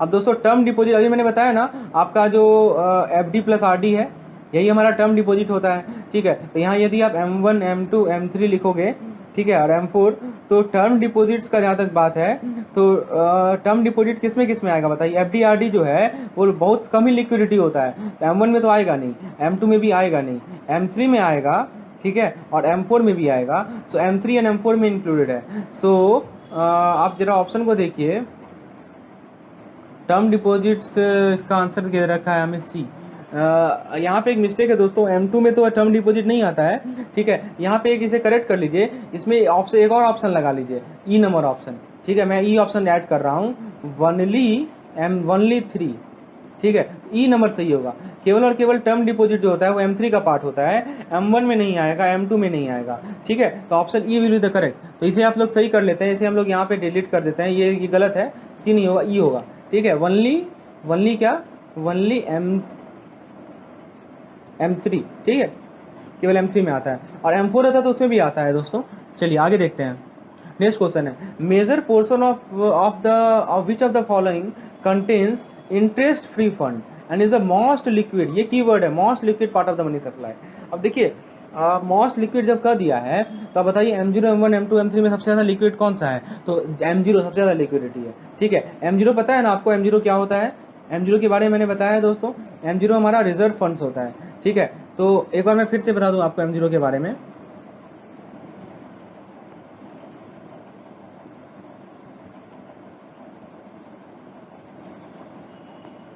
M0 दोस्तों हमारा मोस्ट लिक्विड फंड होता है, ठीक है। तो वो हमारा रिजर्व्स होता है, आरबीआई के पास जो रिजर्व जमा होता है वो होता है, उसके अंदर हमारा CRR, SLR ये सभी कंपोनेंट्स होते हैं, और प्लस जो आरबीआई के पास जो मनी डिपॉजिट्स है, ये अदर डिपॉजिट विद आरबीआई, ये आते हैं। तो ये हमारे M0 के पार्ट हैं, और सबसे ज़्यादा लिक्विडिटी पार्ट यही है। जैसे जैसे आप नीचे जाओगे ना तो आपका लिक्विडिटी जो है वो घटेगा, ठीक है। लिक्विडिटी क्या होता है, घटता है, और अमाउंट ऑफ मनी क्या होता है, बढ़ता है। तो इसीलिए M0 is the most liquid, M1 then after, then M2, then M3।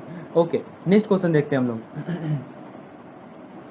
Demand deposit with banks, ठीक है। अब देखिए क्वेश्चन है, इस क्वेश्चन को मैंने ऑलरेडी डिस्कस कर चुका हूँ। क्या कर रहा है कि जो बैंक के साथ जो डिमांड डिपॉजिट होता है, इसके अंदर लायबिलिटीज आते हैं जो कि पेबल होते हैं डिमांड पे, और इनके अंदर क्या क्या आते हैं, तो करंट डिपॉजिट आएगा, demand liability portion of saving bank आएगा, मार्जिन हेल्ड सेकंड LC आएगा, गारंटी आएगा, ये भी आएगा, balance in overdue fix deposit, cash certificate, cumulative recovery.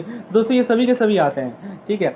ये सभी के सभी हमारे डिमांड डिपॉजिट का ही पार्ट है। तो option D will be the correct. A भी सही है, बी भी सही है, डी भी सही है, यानी तीनों के तीनों सही है, तो ऑप्शन डी हमारा सही होगा, ठीक है। Option D is the correct answer. Let's move to the next question. आप देखिए एक हमारा एक MCQs बेस्ड क्वेश्चन है, ठीक है, मतलब न्यूमेरिकल क्वेश्चन है। आपसे ब्रॉड मनी कैलकुलेट करने को कहा गया है। ब्रॉड मनी समझते हो ना आप? ब्रॉड मनी क्या होता है बताइए? तो ब्रॉड मनी होता है दोस्तों हमारा M3, ठीक है। आपको करेंसी विद पब्लिक दे रखा है कितना, 1 लाख दे रखा है। Demand deposit with banking system दे रखा है 2 lakh. Other deposit with RBI दे रखा है 2 लाख। सेविंग डिपॉजिट और पोस्ट सेविंग बैंक दे रखा है 40,000। टाइम डिपॉजिट दे रखा है 2 lakh. All deposit with post office bank including 40,000 of NSC total दे रखा है 1 लाख। तो आपसे क्या पूछा गया है, M3 निकालना है। तो पहले M3 का फॉर्मूला तो पता होना चाहिए। M3 का फॉर्मूला होता है M1 प्लस टाइम डिपॉजिट। तो पहले आप M1 निकालिए, और टाइम डिपॉजिट तो आपको दे ही रखा है, ठीक है। तो यहाँ देखिए टाइम डिपॉजिट दे रखा है 2 लाख। 2 लाख तो आपको ये मिल जाएगा, लेकिन M1 निकालिएगा ना, और M1 निकालने के लिए 3 चीज़ चाहिए। क्या क्या चीज़ चाहिए बताइए? पब्लिक के पास जो करेंसी है वो चाहिए, प्लस क्या चाहिए बताइए? Demand deposit with banking system चाहिए, और प्लस क्या चाहिए? अदर डिपॉजिट आरबीआई चाहिए। आप देखते हैं हम लोग इसे कैलकुलेट करते हैं। आइए दोस्तों इसका कैलकुलेशन देखते हैं। तो सबसे पहले हम लोग M1 निकालेंगे। M1 कैसे निकालेंगे? तो M1 निकालेंगे, करेंसी विद पब्लिक कितना है 1 लाख, ठीक है। डिमांड डिपॉजिट विद बैंक कितना है 2 लाख, और plus other deposit with RBI कितना है 2 लाख। आप दोस्तों इसे पहले एक बार क्वेश्चन को खुद से ट्राई कीजिए, और तब मेरे आंसर से मिलाइए, नहीं तो आप यही सब एग्जाम में गलती कर बैठोगे, ठीक है। So first of all you try yourself, आप अपना आप खुद से ट्राई करो दोस्तों, और फिर यदि नहीं समझ में आता है तब मेरे आंसर से मिलाओ। ये बेस्ट तरीका है। चलिए होपफुली आप लोग ट्राई कर रहे होंगे। तो दोस्तों आप देखोगे वैल्यू को प्लग करने पर हमारा M1 आ जाएगा, M1 आप निकाल सकते हो। M1 आ जाएगा 5 लाख। देखिए ना, 1 लाख, 2 लाख और 2 लाख जोड़िए ना, कितना होगा? 5 लाख होगा। M2 यदि मान लो निकालना होता तो M2 क्या होता है? M1 plus demand deposit with post office, जो कि 40,000 है NSC, ठीक है। और M3 निकालना है तो क्या, ब्रॉड मनी तो निकालना है, यानी M1 प्लस टाइम डिपॉजिट, तो 5 लाख प्लस 2 लाख कितना हो जाएगा? 7 लाख। तो 7 लाख हमारा आंसर हो जाएगा। समझ में आया? चलिए आगे देखते हैं। इसी क्वेश्चन में M4 कितना होगा, आपसे M4 पूछ लिया गया। तो M4 होता क्या है बताओ? तो M4 होता है हमारा M3 दे लो, और उसमें आप जोड़ दो क्या, all deposit with post office, यानी ऑल पोस्ट ऑफिस डिपॉजिट्स, ठीक है। तो इसमें NSC भी इंक्लूडेड है, सॉरी NSC एक्सक्लूडेड है, ध्यान दीजिएगा। माइनस NSC, जो नेशनल सेविंग सर्टिफिकेट होता है, उसे हम लोग एक्सक्लूड करेंगे। यही तो क्वेश्चन में देखना चाह रहा है, आपको ये पता है कि नहीं, ठीक है। एक एक देखिए मैक्मिलन बुक में एक एक लाइन का महत्व है ठीक है, इसी को नोटिस कीजिए, NSC आपको घटाना है, ठीक है। तो दोस्तों आइए इसे सॉल्व करते हैं, एक बार खुद से ट्राई कीजिए फिर मैं बताता हूँ। M3 हम लोग ऑलरेडी निकाल चुके हैं, कितना निकला M3? 7 लाख, ठीक है। तो दोस्तों देखिए मैंने फॉर्मूला बता दिया, तो M3 है 7 लाख, तो total deposit with post office कितना है? 1 लाख है, लेकिन इसमें से 40,000 NSC है, तो उसे आप घटा दोगे, तो 40,000 घटा दोगे तो कितना बचेगा? 60,000 बचेगा। तो 7 लाख में से 60,000 जोड़ दो तो कितना हो जाएगा? 7,60,000, ठीक है। तो ये हमारा आंसर हो जाएगा। तो आप कंसेप्चुअली क्लियर रखिए कि जब हमसे M4 पूछा जाएगा तो M3 तो लेंगे, लेकिन उसमें से प्लस उसमें से पोस्ट ऑफिस भी लेंगे, पोस्ट ऑफिस डिपॉजिट भी लेंगे, लेकिन क्या करेंगे? NSC को छोड़कर। ये की पॉइंट है, ये आपको पता होना चाहिए। केस स्टडी आपसे गलती इसी कारण से होता है क्योंकि आपको ये फंडामेंटल चीज़ें नहीं पता होती हैं। So you should know that NSC is to be debited, NSC is to be reduced, NSC is to be subtracted while calculating M4। Okay, so let's move to the next question. तो ये आपको समझ में आया। देखिए next question भी हमारा एक केस स्टडी टाइप क्वेश्चन है, ठीक है। देखिए M4 दे रखा है 7.5 करोड़, ठीक है, सॉरी 75,000 करोड़, ठीक है, 7,50,000 करोड़ है। फिर M1 दे रखा है 4 lakh crore, currency with public दे रखा है 1 लाख करोड़, डिमांड देखिए डाटा सब दे रखा है, ठीक है। आपसे time deposit with banking system पूछा गया है, बहुत अच्छा क्वेश्चन है दोस्तों। टाइम डिपॉजिट बैंकिंग सिस्टम पहले आपको दिख जाए तो आप समझिए पहले कि ये किसका पार्ट है? ये M3 का पार्ट है ना। M3 is equal to M1 plus this, okay, so this is equal to M3 minus M1, समझ रहे हैं आप। तो M3 आप निकाल लीजिए, M1 निकाल लीजिए और दोनों को सब्ट्रैक्ट कर दीजिए, तो आपको टाइम डिपॉजिट बैंकिंग सिस्टम मिल जाएगा। अब दोस्तों M1 तो आपको दिया हुआ है, यहाँ देखिए M1 दिया हुआ है, लेकिन आपको M4 दिया हुआ है ना। तो M4 होता क्या है बताइए? अब मैं आपको लॉजिक बता रहा हूँ कैसे सोचना है। M4 होता है M3 plus total post office deposit minus NSC, ठीक है। तो आप यहाँ से क्या निकालेंगे? आप यहाँ से M3 निकालेंगे। आप कैसे निकालेंगे मैं आपको आगे बता रहा हूँ, देखिए समझिए। M4 is equal to M3 plus total post office deposit minus excluding NSC, ठीक है। तो इस इक्वेशन से आप M3 निकालेंगे और M3 निकालने के बाद यहाँ पुट करेंगे तो आपको टाइम डिपॉजिट मिल जाएगा। तो ऐसे सोचना है, आपका थॉट प्रोसेस ऐसे होना चाहिए। आइए दोस्तों सॉल्व करते हैं इसे, एक बार खुद से ट्राई कीजिए फिर मैं बताता हूँ। दोस्तों देखिए इस क्वेश्चन को सॉल्व करना है ना, तो आपके पास ये तीनों इक्वेशंस हैं जिसको आपको यूज करना है। पहला इक्वेशन नंबर 1 ये है, दूसरा इक्वेशन नंबर 1 ये है और तीसरा इक्वेशन नंबर 1 ये है, ठीक है। ओके, तो दोस्तों आप क्या करो कि टाइम डिपॉजिट विथ तीनों इक्वेशन को यदि आप पुट करोगे तो आपको फॉर्मूला आएगा M4 minus M1 minus all deposit post office time deposit excluding NSC, ठीक है। तो ये आपको फॉर्मूला आएगा टाइम डिपॉजिट का। तो M4 आपका कितना है? 7,50,000, M1 कितना है? 4 लाख, और टाइम डिपॉजिट कितना है? 50,000। क्योंकि NSC के बारे में कुछ अलग से डिटेल दिया नहीं हुआ है, देखिए तो दिया हुआ है क्या? नहीं दिया हुआ है ना, यहाँ साफ साफ लिखा हुआ है एक्सक्लूडिंग NSC। यहाँ पे क्वेश्चन में लिख दिया है कि मैंने NSC को एक्सक्लूड कर चुका हूँ, आपको कुछ सोचना ही नहीं है इसके बारे में, ठीक है। तो ये आपको ध्यान रखना है। तो फ्रेंड्स हमारा time deposit with banking system कितना हो जाएगा? ये हो जाएगा अपना 3 लाख करोड़, ठीक है। ये हो जाएगा अपना 3 lakh crore. So option C is the correct answer, ठीक है। ओके, नेक्स्ट क्वेश्चन नंबर 22 है, overdue fix deposit is a part of. तो दोस्तों क्या पूछा जा रहा है कि जो हमारा ओवरड्यू फिक्स डिपॉजिट होता है ये किसका पार्ट होता है? डिमांड डिपॉजिट का, टाइम डिपॉजिट का, आइदर ए और बी का, या इनऑपरेटिव डिपॉजिट का। तो बताइए दोस्तों ये किसका पार्ट होता है ओवरड्यू फिक्स डिपॉजिट अकाउंट? तो फ्रेंड्स जहाँ तक बात है ओवरड्यू फिक्स डिपॉजिट का, तो ये मैंने आपको बताया है कि जो हमारा balance in overdue fix deposit होता है वो हमारा डिमांड डिपॉजिट का पार्ट होता है, ठीक है।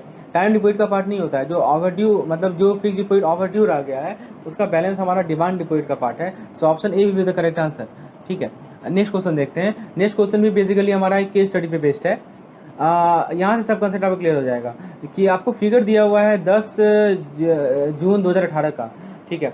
करेंसी पब्लिक दे रखा है, बैंक डिपॉजिट RBI दे रखा है, अदर डिपॉजिट RBI दे रखा है, सब चीज़ करोड़ में है, ये सब डाटा आपको दे रखा है। तो पहला क्वेश्चन है कि रिजर्व मनी बताना है। रिजर्व मनी कितना होगा? रिजर्व मनी क्या होता है दोस्तों? M0 होता है। M0 के अंदर क्या क्या आता है मैंने बताया है कि RBI के पास जो बैलेंस है वो प्लस CRR प्लस SLR, ठीक है। आइए दोस्तों इसे सॉल्व करते हैं, एक बार खुद से ट्राई कीजिए फिर मैं बताता हूँ। तो दोस्तों देखिए M0 में होता है कि पब्लिक के पास जो करेंसी है वो, ठीक है, plus bank deposit with RBI है वो, plus other deposit with RBI, ये तीनों आता है। तो पब्लिक के पास करेंसी है 17,482 plus bank deposit with RBI, bankers deposit with RBI वो है 4,120, अदर डिपॉजिट RBI 134, सभी को जोड़ दीजिए आपको मिल जाएगा 21,736। तो 21,736 देखिए कौन सा ऑप्शन है? ऑप्शन नंबर ए है। So option A will be the correct answer, ठीक है। आइए नेक्स्ट क्वेश्चन देखते हैं, 24 नंबर क्वेश्चन। अब देखिए 24 नंबर क्वेश्चन में कहा गया है कि इन्फ्लेशन कैन बी। अब देखिए इन्फ्लेशन पे आ जाइए, तो हम लोग हर एक टॉपिक को टच करते चल रहे हैं, आपका कोई भी टॉपिक मिस नहीं होगा यदि आप इस पार्टिकुलर सेशन को देख रहे हैं तो दोस्तों ये आपके लिए काफ़ी ज़्यादा एफर्ट लग रहा है, तो इस पार्टिकुलर लेसन को और भी दोस्तों के साथ और भी दूसरे CIB एस्पिरेंट के साथ शेयर कीजिए, ताकि उनके लिए भी ये एडवांटेज मिले, ताकि वो हर एक तरह के MCQ को प्रैक्टिस कर पाए एग्जाम से पहले। तो क्वेश्चन कर रहा है कि इन्फ्लेशन को कैसे स्टार्ट कर सकते हैं, बताइए। इन्फ्लेशन का डेफिनेशन में मैंने क्या बताया था? इन्फ्लेशन के डेफिनेशन में मैंने बताया था कि प्राइस और जो हमारा प्राइस होता है वो बढ़ रहा होता है, ठीक है, और दोस्तों जो हमारा परचेजिंग पावर होता है वो घट रहा होता है, तो इसे ही हम लोग इन्फ्लेशन कहते हैं, ठीक है। तो यहाँ पे क्या होता है कि it is rise in general price, ठीक है, और किस कारण से होता है कि जो हमारा गुड्स का जो डिमांड है वो बढ़ रहा होता है, ठीक है। तो इंक्रीज इन एग्रीगेट डिमांड, और सप्लाई में क्या होना चाहिए? डिक्रीज होता है, ठीक है। तो आप देखिए बी ऑप्शन में तो यही कर रहा है ना, बी में यही कर रहा है कि आपका डिमांड जो है, सप्लाई जो है वो घट रहा है, तो supply, your supply is decreasing whereas demand is increasing, okay, so this is the basic reason behind inflation, okay, so option B is the correct, A, C and D are wrong, okay, so next question और ये दोस्तों इसे ही हम लोग कहते हैं क्या? Demand pull inflation, ठीक है, क्योंकि डिमांड का इफेक्ट डिमांड के कारण हो रहा है ना, डिमांड के बढ़ने के कारण हमारा इन्फ्लेशन आ रहा है, so that's why such type of inflation is called demand pull inflation, okay, so next question is 25 number. देखिए ये क्वेश्चन बहुत अच्छा क्वेश्चन है, इसको मैंने अपने पिछले लेसन में समझाया है दोस्तों, यदि आप नहीं जानते इसके पीछे का कंसेप्ट तो मेरे पिछले लेसन को देखिए। 2004 का CPI दे रखा है 200, 2005 का CPI दे रखा है 180, CPI होता है कंज्यूमर प्राइस इंडेक्स, तो आपसे रेट ऑफ इन्फ्लेशन पूछा गया 2004 से 2005 का। So first of all you should know the formula for calculating the rate of inflation. So you know the rate of inflation का फॉर्मूला मैं बता देता हूँ। रेट ऑफ इन्फ्लेशन का फॉर्मूला है CPI दिस ईयर, यानी इस साल जो CPI है वो, माइनस CPI लास्ट ईयर, यानी लास्ट ईयर का CPI upon CPI this year, sorry CPI last year into 100, ये फॉर्मूला है हमारा रेट ऑफ इन्फ्लेशन निकालने का। तो दिस ईयर यानी कौन सा ईयर? हाँ 2005, और CPI लास्ट ईयर यानी 2004, ठीक है, ऐसे कैलकुलेट होता है। तो 2005 में CPI कितना है? 180, और 4 में कितना था? 200, ठीक है। तो क्या क्या आप क्या करेंगे? देखिए आप क्या करेंगे बताइए। तो देखिए आप लिखेंगे कि 180, लिखेंगे क्या? 180 माइनस 200 अपॉन 200 गुने 100, इसे सॉल्व करेंगे तो मिलेगा -20 अपॉन 200 गुने 100, ये दोनों कैंसिल, ये भी कैंसिल, तो मिलेगा -10। सो आप -10 देखिए ऑप्शन कौन सा है, तो आप ऑप्शन नंबर डी करेक्ट होगा। आपको समझ में आया -10 क्यों हुआ? तो यदि आपका फॉर्मूला क्लियर है, ठीक है, तो आप सॉल्व कर पाएंगे, तो option D is the correct answer. Okay, next question देखते हैं 26 नंबर क्वेश्चन। अब देखिए फिर से वही है, बहुत अच्छा क्वेश्चन है। इन्फ्लेशन रेट दे रखा है 10% पर एनम, और इन्वेस्टर एक्सपेक्ट कर रहा है 10 लाख रुपया, तो रियल कैश फ्लो कितना होगा? बहुत बढ़िया क्वेश्चन है दोस्तों, इसे समझिए। इसका मैं फॉर्मूला बताता हूं दोस्तों। रियल कैश फ्लो का फॉर्मूला होता है nominal cash flow upon 1 plus inflation rate. तो यहाँ पे देखिए एक्सपेक्ट कितना वो कर रहा है, एक्सपेक्ट कर रहा है 10 लाख, तो नॉमिनल कैश फ्लो है अपना 10 लाख, ठीक है, और इन्फ्लेशन रेट कितना है अपना? 10% है, तो 1.10 से डिवाइड करेंगे तो हमें मिल जाएगा 9,09,091। Okay, so real cash flow is 9,09,091, so this is the answer. Okay, next question is the inflation rate is 5%, inflation rate दे रखा है 5% और रियल रेट दे रखा है 3%, तो नॉमिनल इंटरेस्ट रेट कितना होगा? देखिए यहाँ पे 3 रेट है, एक है इन्फ्लेशन रेट जो महंगाई का दर है, और जो रियल रेट ऑफ इंटरेस्ट है 3%, तो नॉमिनल रेट ऑफ इंटरेस्ट कितना होगा? इसका मैं फॉर्मूला आपको बताता हूँ, ठीक है, ये सब फॉर्मूला आप लोग नोट करते चलिएगा। तो nominal interest rate is equal to real interest rate plus inflation interest rate. तो रियल इंटरेस्ट रेट है 3%, ठीक है, इन्फ्लेशन रेट है 5%, तो 3 + 5 यानी कि 8, तो 8 हो जाएगा हमारा nominal rate. So option number C is the correct answer. Okay, next question is while releasing the data related to inflation increase by the government, it is observe that the CPI based, देखिए ये एक basically case study है, बहुत बढ़िया case study है, जिसे मैं आपको कंसेप्ट समझाता हूँ, ठीक है। तो क्या हुआ कि जो डाटा गवर्नमेंट रिलीज करती है इन्फ्लेशन के रिगार्डिंग, ठीक है, वो डाटा रिलीज किया गया, और क्या देखा गया कि जो CPI है वो बढ़ गया है 11%, यानी CPI बढ़कर हो गया कितना? 11%। चलिए फिर क्या कर रहा है? Wholesale price index inflation increase to 8%, यानी WPI बढ़कर हो गया है 8%। चलिए ये भी समझ लिए। गवर्नमेंट ने क्लेम किया, government claims that due to the implementation of banks bipartite settlement there is increase in demands of goods and services leading to increase in consumer prices. तो गवर्नमेंट ने ये क्लेम किया कि जो बाइपार्टाइट सेटलमेंट हुआ इस कारण से डिमांड्स ऑफ गुड बढ़ गया, क्योंकि लोगों के पास पैसा आ गया, परचेजिंग पावर लोगों का बढ़ गया, तो डिमांड बढ़ गया, इस कारण से प्राइसेस बढ़ गए। ऑब्वियस सी बात है, हम लोगों ने पिछले लेसन में डिस्कस किया है दोस्तों, जब डिमांड बढ़ता है तो क्या होता है, प्राइस भी बढ़ता है। ठीक है, और फिर दोस्तों क्योंकि आपको पता है ना डिमांड और इसमें इनवर्स रिलेशनशिप है। ठीक है, क्योंकि डिमांड यदि बढ़ेगा तो हमारा चीज़ का क्या होगा, अवेलेबिलिटी कम होगा तो प्राइस बढ़ेगा। उसके बाद दोस्तों नेक्स्ट है further due to increase wages and salaries there is increase in cost of input leading to increase in wholesale price index. तो ये डाटा आपको दी गई है, आपको कुछ क्वेश्चन आंसर करना है इस इन्फॉर्मेशन पे। पहला, the inflation caused by the information given at point number 3। अब पॉइंट नंबर 3 में जो इन्फ्लेशन आया है, जो काउज दिया गया है, उसके कारण जो इन्फ्लेशन हो रहा है उसको नहीं कहते, इज नॉट कॉल्ड एज। यहाँ ध्यान दीजिएगा क्या कहा गया, is not called as core inflation, demand pull inflation, cost push inflation. तो दोस्तों आपको इस क्वेश्चन को बनाने से पहले आपको ये डिमांड पुल इन्फ्लेशन और कॉस्ट पुश इन्फ्लेशन में अंतर क्लियर होना चाहिए। देखिए नाम ही है डिमांड पुल इन्फ्लेशन, इसका कारण क्या हो सकता है दोस्तों, डिमांड पुल इन्फ्लेशन का कारण बेसिक रीजन क्या है बताइए। तो फ्रेंड्स डिमांड पुल इन्फ्लेशन का बेसिक कारण है कि आपका डिमांड बढ़ जाना। ठीक है, डिमांड सप्लाई से यदि ज़्यादा हो जाएगा तो शॉर्टेज होने लगेगी और प्राइस बढ़ेगी। ठीक है, तो वही कारण है। और जो कॉस्ट पुश इन्फ्लेशन है उसका नाम ही है कॉस्ट पुश इन्फ्लेशन, तो ये कॉस्ट ऑफ प्रोडक्शन बढ़ने के कारण होता है। ठीक है, तो दोस्तों जरा सा ऑप्शन नंबर पॉइंट नंबर 3 को पढ़िए, तो यहाँ पे क्या लिखा है कि हुआ क्या, यहाँ पे बाइपार्टाइट सेटलमेंट हुआ जिस कारण से डिमांड बढ़ा और डिमांड बढ़ा तो प्राइस बढ़ा। तो दोस्तों ये तो हमारा डिमांड पुल इन्फ्लेशन है ना। ठीक है, और इसे ही हम लोग कोर इन्फ्लेशन भी कहते हैं। तो 1 और 2 तो सही है, लेकिन तीसरा गलत है। लेकिन आपसे क्वेश्चन में क्या पूछा गया, नॉट कॉल्ड। तो नॉट कॉल्ड यानी क्या नहीं कहते हैं, तो कॉस्ट पुश इन्फ्लेशन नहीं कहते हैं। ठीक है, तो दोस्तों इज नॉट कॉल्ड एज, तो दोस्तों नॉट कॉल्ड एज हो जाएगा 1 और 2। ठीक है, वेट, यहाँ पे एक मिस्टेक है दोस्तों इस क्वेश्चन में, हाँ सही है, इसे हम लोग डिमांड पुल इन्फ्लेशन नहीं कहते हैं। ठीक है, इसे क्या नहीं कहते हैं हम लोग, क्वेश्चन मिस्टेक बिल्कुल नहीं है, इसे हम लोग डिमांड पुल इन्फ्लेशन नहीं कहते हैं। सो ऑप्शन नंबर 2 मतलब कि सही है, तो ये गलत होगा इसमें, तो ओनली 1 और 3 are correct. So option number B सही है। ठीक है, कोर इन्फ्लेशन हम लोग आगे देखेंगे, कोर इन्फ्लेशन क्या होता है, तो आपको ये समझ में है क्यों ऑप्शन नंबर बी सही है। चलिए आगे बढ़ते हैं, नेक्स्ट क्वेश्चन देखते हैं। The inflation rate of 8% represented by wholesale price is called. अब देखिए बहुत बढ़िया क्वेश्चन है कि जो हमारा 8% था ना इन्फ्लेशन रेट, जो कि होलसेल प्राइस रिप्रेजेंट कर रहा था, उसे क्या कहते हैं, core inflation, headline inflation, demand pull inflation या कॉस्ट पुश इन्फ्लेशन। तो दोस्तों आपको मैंने बताया था कि जो WPI होते हैं उसमें एक हेडलाइन WPI होते हैं। क्या होता है दोस्तों, हेडलाइन WPI, ये मैंने समझाया है पिछले लेसन में, आपने नहीं देखा है तो वहाँ जाके देखिए, मैंने आपको WPI का कंपोनेंट भी समझाया था कि हेडलाइन इन्फ्लेशन में क्या होता है कि हमारा primary plus fuel plus food manufacturing industries को हम लोग सब्ट्रैक्ट कर लेते हैं। ठीक है, तो ये होता है हमारा हेडलाइन। और कोर इन्फ्लेशन क्या होता है दोस्तों, इसके अंदर हमारा WPI होता है नॉन मैन्युफैक्चरिंग इंडस्ट्रीज का। ठीक है, तो ये कोर इन्फ्लेशन होता है। कोर का मतलब कि हम लोग फूड, देखिए जब मैं कोर कर रहा हूँ तो इसमें हम लोग फूड और फ्यूल को सब्ट्रैक्ट कर रहे हैं, ये सब मैंने आप पिछले लेसन में समझाया है। यानी कि फूड और फ्यूल को हम क्या कर रहे हैं, सब्ट्रैक्ट कर रहे हैं, इसे हम लोग नहीं ले रहे हैं। यानी फूड और फ्यूल क्या होता है हमारा, मैंने नॉन फूड मैन्युफैक्चरिंग इंडस्ट्री, यानी जो मैन्युफैक्चरिंग इंडस्ट्रीज फूड के हैं उसे हम लोग नहीं ले रहे हैं। ठीक है, चलिए, और हेडलाइन WPI में क्या होता है, सभी चीज़ लेते हैं हम लोग। तो कोर इन्फ्लेशन का फॉर्मूला में बताया था कि हेडलाइन WPI माइनस फ्यूल और फूड वाला को माइनस करके। तो जो 8% का इन्फ्लेशन रेट है वो किसी शो कर रहा है, वो हेडलाइन को शो कर रहा है दोस्तों। वो हेडलाइन इन्फ्लेशन यानी कि WPI, हेडलाइन WPI का पार्ट है। A नहीं होगा, C नहीं होगा, D नहीं होगा, B होगा। ठीक है, आगे देखते हैं। The inflation rate 11% represented by consumer prices. अब दोस्तों 11% जरा देखिए तो क्या है। ठीक है, आइए जरा देखते हैं 11% क्या था, जरा क्वेश्चन को देखिए।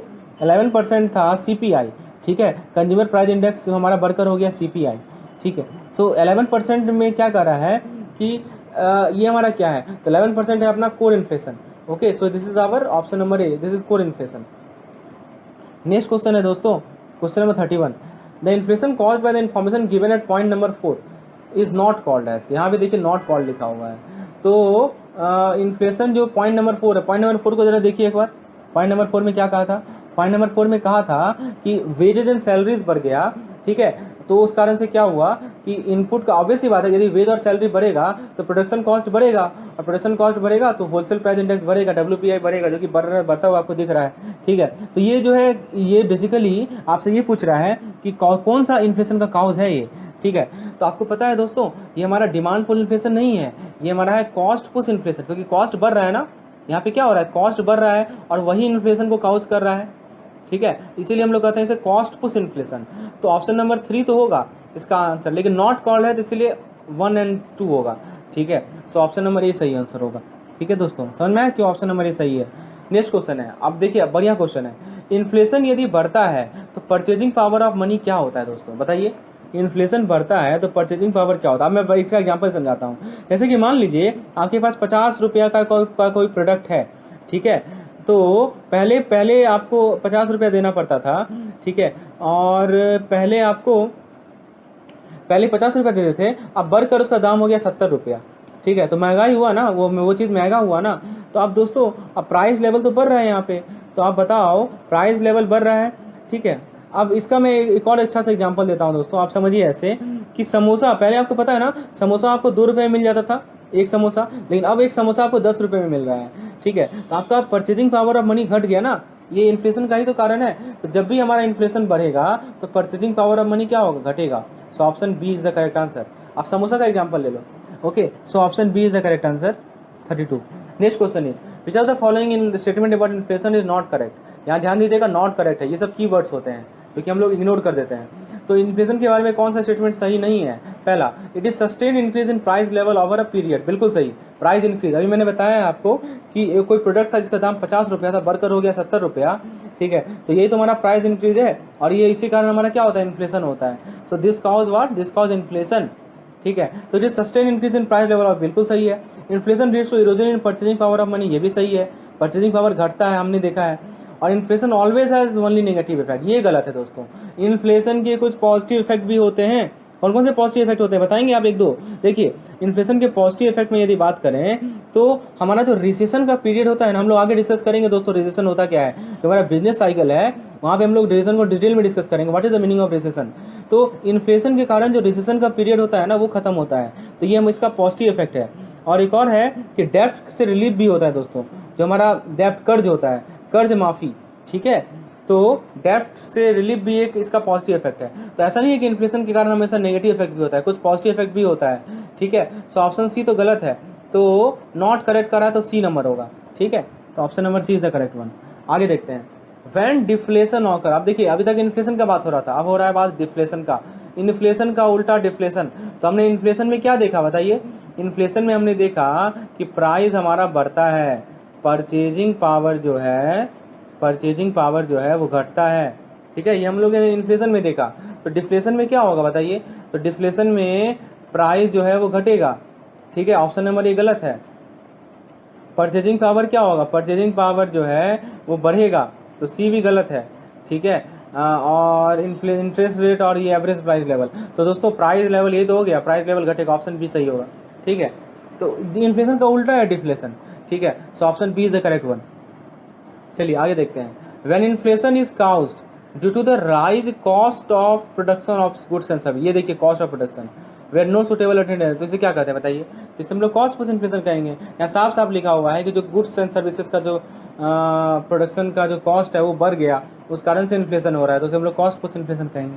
ठीक है, आगे देखते हैं, अ न्यू टेक्नोलॉजी। देखिए भैया क्वेश्चन है, एक नया टेक्नोलॉजी आया जो कि एम्प्लॉय के इलनेस को रिड्यूस कर दिया, इस कारण से क्या घटेगा बताइए। एम्प्लॉय जो मान लीजिए बीमार होते थे एम्प्लॉय, ठीक है, अब वही घट गया। ठीक है, तो इस कारण से किस पे इफेक्ट पड़ेगा, डिमांड वाले पे इफेक्ट पड़ेगा या कॉस्ट पे इफेक्ट पड़ेगा या किसी पे इफेक्ट नहीं पड़ेगा। अब जरा सोचिए आप। ठीक है, बताइए दोस्तों, यदि मान लीजिए आप देखिए कॉस्ट पुश इन्फ्लेशन पे इसका इफेक्ट कैसे पड़ना चाहिए। आप ऐसे समझिए कि जो हमारा देखिए ऐसे समझिए इसे, हमारा यदि मान लीजिए कि एम्प्लॉय इलनेस कम एम्प्लॉय बीमार होंगे, तो हमारा आउटपुट बढ़ेगा ना दोस्तों, हमारा जो प्रोडक्शन का आउटपुट है वो बढ़ेगा, और आउटपुट यदि बढ़ेगा यानी हम ज़्यादा प्रोड्यूस कर पाएंगे, तो हमारा प्राइसेस जो है वो भी न्यूट्रल रहेगा, है ना, वो बढ़ने का कोई चांस नहीं है। और प्राइस जब बढ़ता है तभी तो इन्फ्लेशन आता है। तो यहाँ पे हम क्या कर रहे हैं, अपने एम्प्लॉय को ऐसा कोई टेक्नोलॉजी ले आए जिससे हमारा एम्प्लॉय कम इल हो रहे हैं, तो उस कारण से हमारा आउटपुट बढ़ रहा है, इस कारण से हमारा कॉस्ट पुश इन्फ्लेशन जो है वो घटेगा। ठीक है, ऑप्शन ए करेक्ट आंसर होगा। ठीक है, option A is the correct answer. Next question देखते हैं, the inflation rate of 8% represented by wholesale price, इसे क्या कहते हैं। तो ये होता है हमारा हेडलाइन इन्फ्लेशन। ठीक है, ऑप्शन नंबर बी, ये हम लोगों ने पहले भी देखा है, so it is headline inflation. Which are the following is known as core inflation. बहुत बढ़िया क्वेश्चन है। कोर इन्फ्लेशन किसे कहते हैं दोस्तों? ऑप्शन ए कर रहा है wholesale inflation, demand pull inflation, cost pull inflation, consumer inflation. तो दोस्तों इसे हम लोग कहते हैं कंज्यूमर इन्फ्लेशन को। तो this consumer inflation is called wholesale inflation. Okay, so this thing should be clear. Consumer inflation is called core inflation. Okay, next question है demand pull inflation is cause due to. तो demand pull inflation का आपको reason पूछ रहा है कि आखिर ये क्यों होता है डिमांड पुल इन्फ्लेशन। पहला है money supply, aggregate demand, excess demand, all of the above. अब दोस्तों देखिए, डिमांड पुल इन्फ्लेशन का मतलब ये है कि डिमांड एक्सेस होना या एग्रीगेट डिमांड होना, ठीक है। सो एक्सेस डिमांड ओवर सप्लाई। सो जब भी हमारा डिमांड सप्लाई से ज़्यादा हो जाता है, एक्सेस हो जाता है, तो हमारा डिमांड पुल इन्फ्लेशन होता है। So option C will be the correct answer, excess demand over supply. Okay, next question देखते हैं, question number 40, a rise in general price. अब देखिए प्राइस बढ़ रहा है, किस कारण से प्राइस बढ़ रहा है? Caused by increasing aggregate demand for goods and services.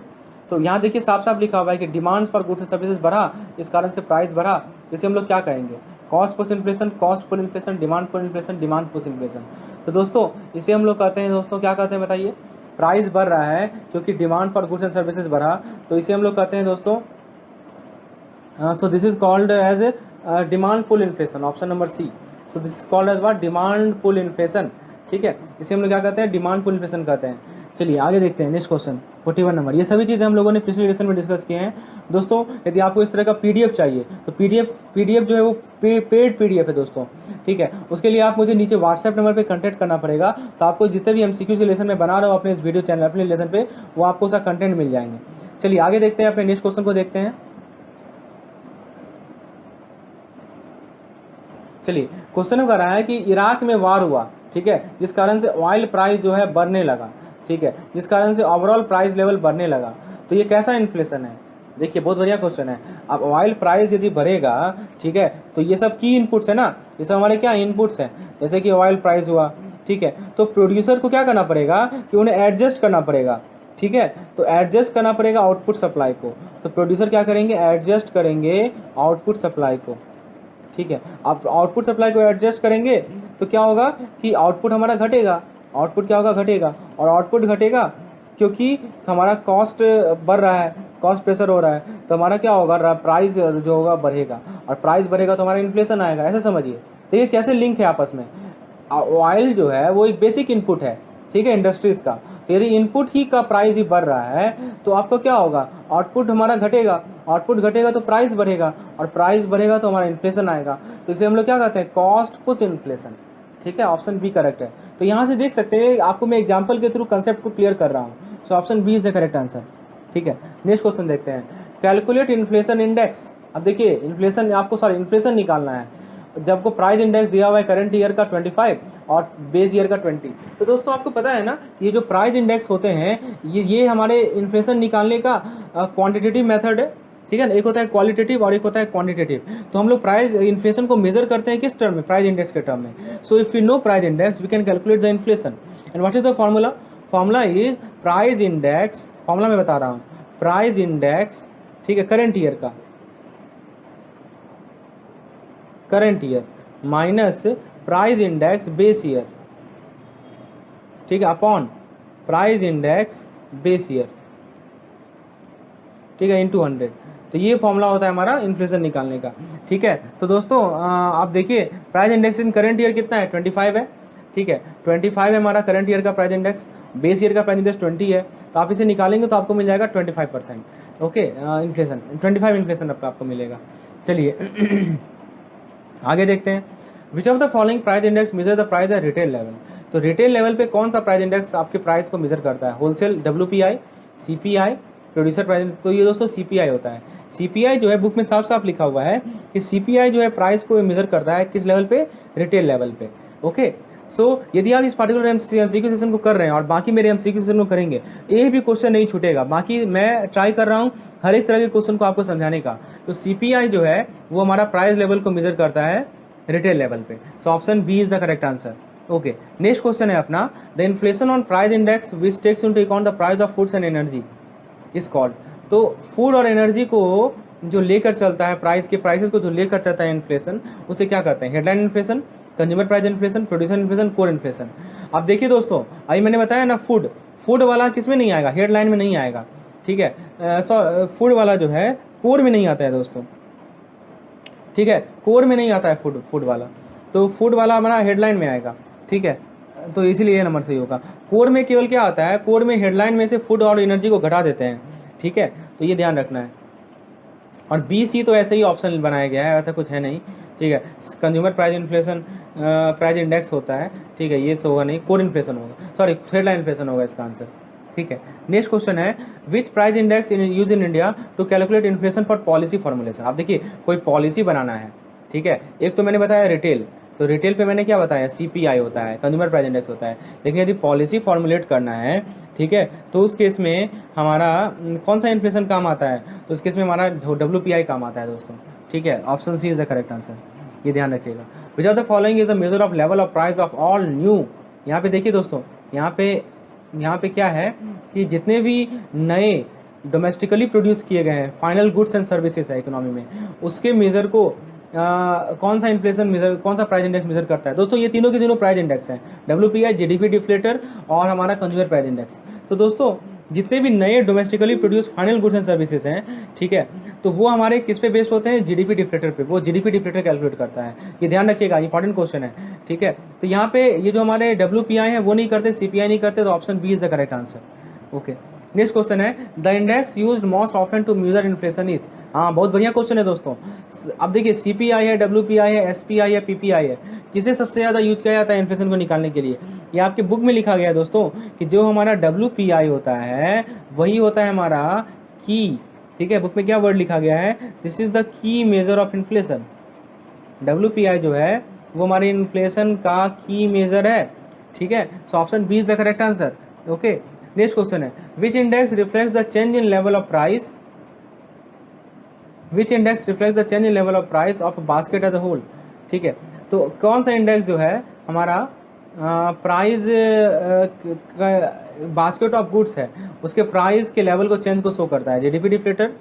तो दोस्तों GDP डिफ्लेटर को बास्केट ऑफ गुड्स से मतलब ही नहीं है, ठीक है, GDP deflator not based on this, option A तो गलत है, WPI ये सही है, CD नहीं गलत है, बी सही होगा, ठीक है। नेक्स्ट क्वेश्चन है हु रिलीज WPI इंडेक्स, तो WPI का फिगर कौन रिलीज करता है, तो मैंने बताया था आपको कि ministry of commerce and industry, option D, ठीक है, ministry of commerce and industry, ठीक है, तो ये हमारा WPI की इन्फॉर्मेशन को रिलीज करते हैं। और बेस ईयर याद रखिएगा 2004 से 2005, ओके। चलिए नेक्स्ट देखते हैं what is the current base year of wholesale price index, ठीक है, तो बेस है 2004 से 2005, ठीक है।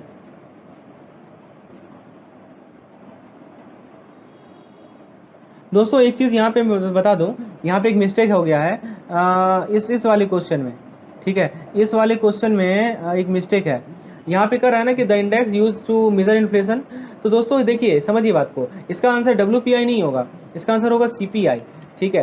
पहले WPI था लेकिन 2014 के बाद, बुक में लिखा हुआ है 2014 के बाद CPI जो है वो हो गया है हमारा की मेजर ऑफ इन्फ्लेशन, ठीक है। तो ये याद रखिएगा, यहाँ पे मैं फिर से रिपीट कर रहा हूँ कि 47 का करेक्ट आंसर है दोस्तों, 47 का करेक्ट आंसर है ऑप्शन नंबर ए, ठीक है। पहले था WPI लेकिन अब चेंजेस आ गए हैं, तो ए नंबर आंसर होगा, ये बुक में लिखा हुआ है, मेंशन किया हुआ है, इसीलिए मैं यहाँ पे रेक्टिफाई करा रहा हूँ, ठीक है दोस्तों, इसे देख लीजिएगा। आगे देखते हैं what is the current base year, तो करंट बेस ईयर कितना है 11-12, ठीक है। बुक में 4-5 दिया हुआ है, यदि आप लोग नए बुक को देख के बताइए कि इसका करंट बेस ईयर कितना है, 11-12 है या 4-5 है, इसी को आप कमेंट सेक्शन में लिखिए दोस्तों, या आप कमेंट सेक्शन में मुझे बताइए कि 11-12 होगा या 4-5 होगा, बुक में 4-5 लिखा हुआ है, ठीक है। आगे देखते हैं 51 नंबर क्वेश्चन, ये देखिए GDP डिफ्लेटर के बेस्ड एक न्यूमेरिकल क्वेश्चन है। क्वेश्चन कर रहा है कि आपके पास एक टेबल दे रखा है 2014-15 का नॉमिनल GDP डिफ्लेटर 15-16 का इतना है और GDP डिफ्लेटर इतना है, तो 2013-14 का GDP डिफ्लेटर आपको 100 दिया हुआ है, तो रियल GDP 15-16 का कितना होगा। बहुत बढ़िया क्वेश्चन है दोस्तों, पहले आपको GDP डिफ्लेटर का मतलब समझ में आना चाहिए, ठीक है। तो GDP डिफ्लेटर का फॉर्मूला पता है ना, ठीक है, ये होता है हमारा nominal GDP upon real GDP, यानी N/G, ठीक है, तो N/G ये होता है हमारा GDP डिफ्लेटर। आपसे रियल GDP पूछा गया कब का, 15-16 का, तो 15-16 का ही आप GDP डिफ्लेटर लीजिए ना, तो 15-16 का GDP डिफ्लेटर कितना है बताइए, तो तो 15-16 का जीडीपी डिफ्लेटर है आपके पास 145, ठीक है। तो 145 और ये हो गया जीडीपी डिफ्लेटर। आपसे रियल जीडीपी पूछा गया, नॉमिनल जीडीपी कितना है 15-16 का 3200, ठीक है, अपन आर, तो यहाँ से आर निकाल लीजिए, ठीक है। तो 3200 अपॉन 145 हो जाएगा। तो वही तो देखिए मैंने यहाँ किया है, ठीक है। तो आपको समझ में आया 3200 अपॉन 145 गुने 100 क्यों है, ये मैंने अभी मैंने समझाया है दोस्तों। I have explained this. So this will be 2207. Okay. So option number A will be the correct. Okay. Next question. If GDP deflator in 2013-14 is 100, then real GDP of 2014-15 is. अब देखिए 2014-15 का आपको GDP डिफ्लेटर रियल GDP निकालना है। 2014-15 का GDP deflator कैसे निकालेगा? तो देखिए नॉमिनल और GDP पता है, रियल नहीं निकाल 2500 बटे 120, 2500 डिवाइडेड बाई 120, ठीक है। तो आपको मिल जाएगा 2083। The growth rate of real GDP from 2014 to 15। अब ग्रोथ रेट कैसे निकालेगा? तो ग्रोथ रेट निकालने के लिए क्या करना है, परसेंटेज चेंज कैसे निकालते हैं, new value minus old value upon old value, ठीक है। तो ग्रोथ रेट हमेशा डिपेंड करेगा रियल जीडीपी पे। तो रियल जीडीपी ले लीजिए 15-16 का, क्योंकि ये रियल है, नॉमिनल नहीं है, ठीक है। तो आपको आंसर मिल जाएगा 5.95%। ये चीज़ इतना चेंज हुआ है, ठीक है। नेक्स्ट क्वेश्चन है inflation rate in 2015 in relation to 2014-55। अब इन्फ्लेशन रेट कैसे निकालिएगा? तो इन्फ्लेशन रेट निकालने के लिए अब मैंने बताया ना कि जीडीपी डिफ्लेटर है क्या। जीडीपी डिफ्लेटर एक प्राइस इंडेक्स ही तो है, और इन्फ्लेशन रेट जब भी निकालना हो तो प्राइस इंडेक्स का हेल्प लेते हैं। किसका हेल्प लेते हैं? प्राइस इंडेक्स का। और इस केस में प्राइस इंडेक्स हमारा क्या है? इस केस में प्राइस इंडेक्स है अपना जीडीपी डिफ्लेटर। तो जीडीपी डिफ्लेटर का हेल्प लेके आप इन्फ्लेशन रेट को निकाल सकते हैं। आप क्या कीजिए कि 15 का जीडीपी डिफ्लेटर लिख दीजिए, ठीक है। देखिए मैंने लिखा है यहाँ पे, आपको मैं दिखाता हूँ। 15 का जीडीपी डिफ्लेटर मैंने लिखा है, यहाँ देखिए 15 का जीडीपी डिफ्लेटर मैंने लिखा है ना 120, ठीक है। ये हो गया और 2014 का लिखा 145 अपॉन 120, तो ये आपको मिल जाएगा 20.83, ठीक है दोस्तों। तो कंसेप्ट आपको क्लियर रखना है। आगे देखते हैं, what is the correct formula for GDP deflator? बताइए जीडीपी डिफ्लेटर करेक्ट फॉर्मूला क्या है? एन अपॉन जी, यानी option number C, nominal upon real into 100। Okay, so option C will be the correct answer. Next question is, तो दोस्तों आइए next question को देखते हैं। बहुत बढ़िया क्वेश्चन है आपके लिए मैं लाया हूं दोस्तों, समझिए। यहाँ एक कंसेप्चुअल क्वेश्चन है, इस तरह से केस स्टडी पूछा जा सकता है। 2006 में क्वांटिटी वर्सेस प्राइस दिया हुआ है। बैट 50 क्वांटिटी 100 रुपया, बॉल 25 क्वांटिटी 75 रुपया, विकेट 50 क्वांटिटी 40 रुपया, ठीक है। 2007 में देखिए 70, 90, 30, 100 और 40, 50, ठीक है। ये आपको दिया हुआ है। तो पहले आपको नॉमिनल जीडीपी निकालना है 2006 और 2007 का, ठीक है। फिर रियल जीडीपी निकालना है, फिर ग्रोथ रेट निकालना है, फिर जीडीपी डिफ्लेटर निकालना है, फिर इन्फ्लेशन रेट निकालना है। आइए दोस्तों सॉल्व करते हैं इसे, ठीक है। इस क्वेश्चन को आइए दोस्तों हम लोग ट्राई करते हैं सॉल्व करने का। तो फ्रेंड्स देखिए नॉमिनल जीडीपी 2006 का कैसे निकालिएगा? तो नॉमिनल जीडीपी निकालने के लिए क्या करना होगा? प्राइस इंटू क्वांटिटी करना होगा। देखिए प्राइस इंटू क्वांटिटी कैसे करेंगे? तो आपके पास कौन कौन सा आइटम्स है ये बताइए। आपके पास आइटम है, 3 आइटम है, एक बैट, बॉल और विकेट।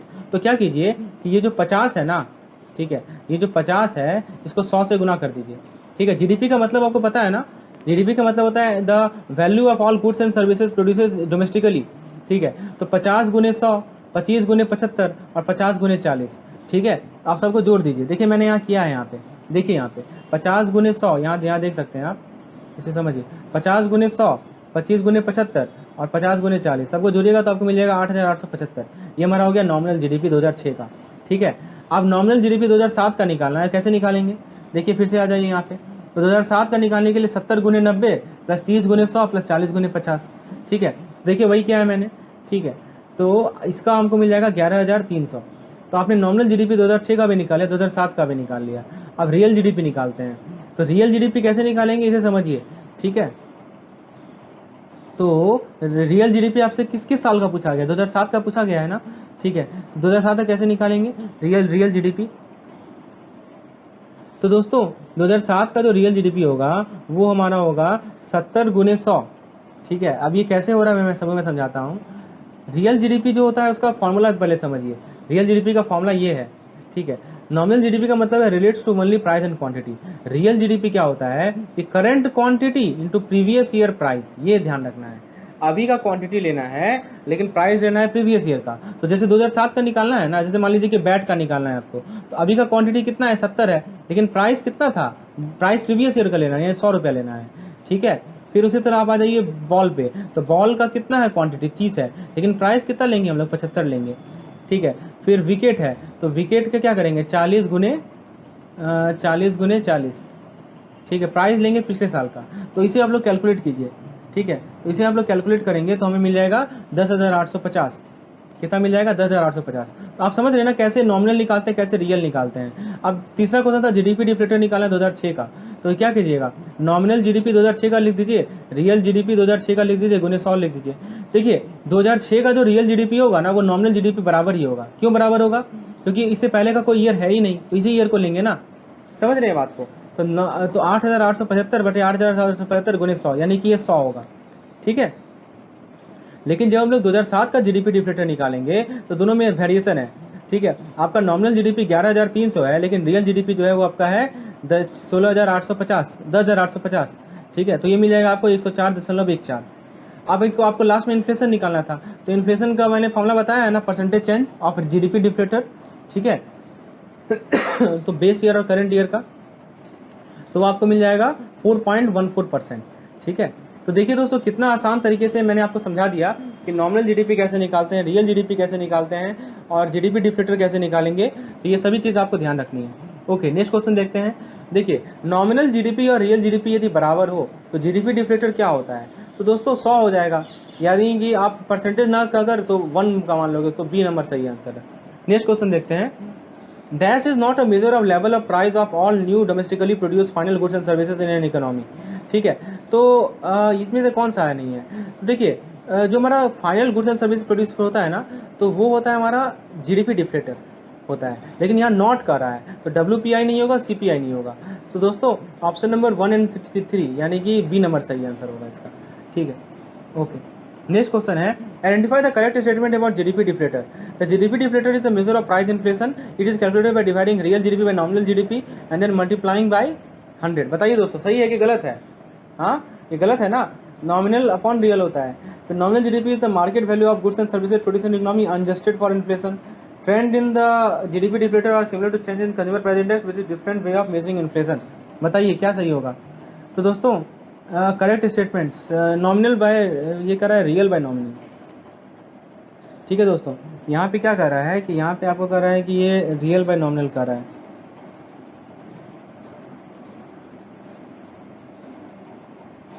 एक्चुअली में ये नॉमिनल बाय रियल होता है, ठीक है। ये इनकरेक्ट स्टेटमेंट, एक्चुअली में यहाँ पे इनकरेक्ट स्टेटमेंट है, तो ऑप्शन नंबर ए इनकरेक्ट है, बाकी दोनों सही है। तो क्वेश्चन सही कर लीजिए, यहाँ पे इनकरेक्ट है, ठीक है। तो option A is correct, incorrect one. Next question है और जीडीपी डिफ्लेटर लेस देन 1। अब मान लीजिए कि जीडीपी डिफ्लेटर 1 से कम है, इसका मतलब क्या हुआ, इन्फ्लेशन, डिफ्लेशन या स्टैगफ्लेशन। बहुत बढ़िया क्वेश्चन है, बताइए। तो दोस्तों करेक्ट आंसर है इसका बी। देखिए जीडीपी डिफ्लेटर होता क्या है, नॉमिनल अपॉन रियल होता है, ठीक है। तो यदि आपको रेशियो 1 से कम लाना है तो रियल जीडीपी को ज़्यादा होना पड़ेगा ना नॉमिनल जीडीपी से।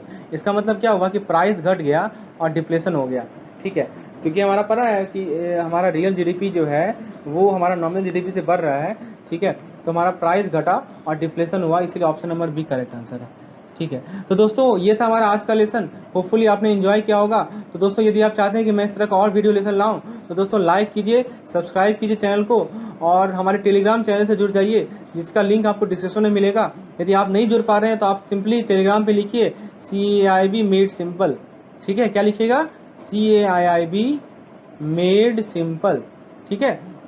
आप सर्च बॉक्स में लिखिए CIB मेड सिंपल, तो आपको मेरा टेलीग्राम चैनल मिल जाएगा, उसे ज्वाइन कर लीजिए। वहाँ पे मैं आपको जितने भी टॉपिक्स होते हैं वहाँ पे क्विज मैं आपको कराता हूँ, डेली बेसिस पे मैं आपको क्विज देता हूँ, जो कि एग्जाम रिलेवेंट क्वेश्चंस होते हैं। और यदि आपको इस तरह के क्वेश्चन की PDF चाहिए तो नीचे नीचे आपको एक नंबर मिलेगा, जिस पर आप मुझे व्हाट्सएप कर इस तरह के PDF आप प्राप्त कर सकते हैं, वो भी पेड PDF। तो आज के लिए इतना ही रखते हैं दोस्तों, अगले लेसन में फिर मिलेंगे, धन्यवाद।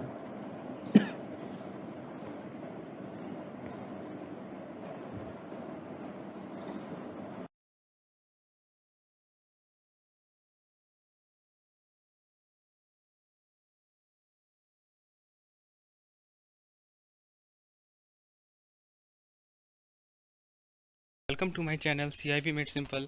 So friends, today we are going to discuss about one case study, one very important case study which is related to supply and demand. So many people were asking, were just demanding for this kind of lesson. So in this lesson we are going to study two case study. We are taking two case study, and those two case study are relates to this topic supply and demand. So दोस्तों, आप लोगों में से जिन लोगों ने मेरा इसका theoretical portion नहीं देखा है तो उसका लिंक आपको डिस्क्रिप्शन में मिल जाएगा। पहले इसके थ्योरेटिकल पोर्शन को एक बार ज़रूर देख लें, क्योंकि हो सकता है कि वो यदि नहीं क्लियर होगा तो ये सब पॉइंट नहीं क्लियर होगा आपको। तो थ्योरेटिकल पोर्शन एक बार ज़रूर देखें, तब इस केस स्टडी को अटैम्प्ट करें, तो मैं गारंटी लेता हूँ कि आप एक एक चीज़ को समझ जाएंगे। चलिए दोस्तों, समझते हैं इस केस स्टडी को, और ये बहुत इंपॉर्टेंट केस स्टडी है। देखिए, पहले इस ग्राफ को समझिए, इस ग्राफ का क्या मतलब है। देखिए, इस ग्राफ में जो है वाई एक्सिस है और एक एक्स एक्सिस है। वाई एक्सिस पे प्राइस दिखाया हुआ है जो कि आप देख सकते हैं P1, P एंड P2, और एक्स एक्सिस पे क्वांटिटी दिखाया हुआ है जो कि आप देख सकते हैं Q1, Q एंड Q2। ठीक है, और आप लोगों को पता है यहाँ पे देखिए एक कर्व है D वाला और एक कर्व है S वाला।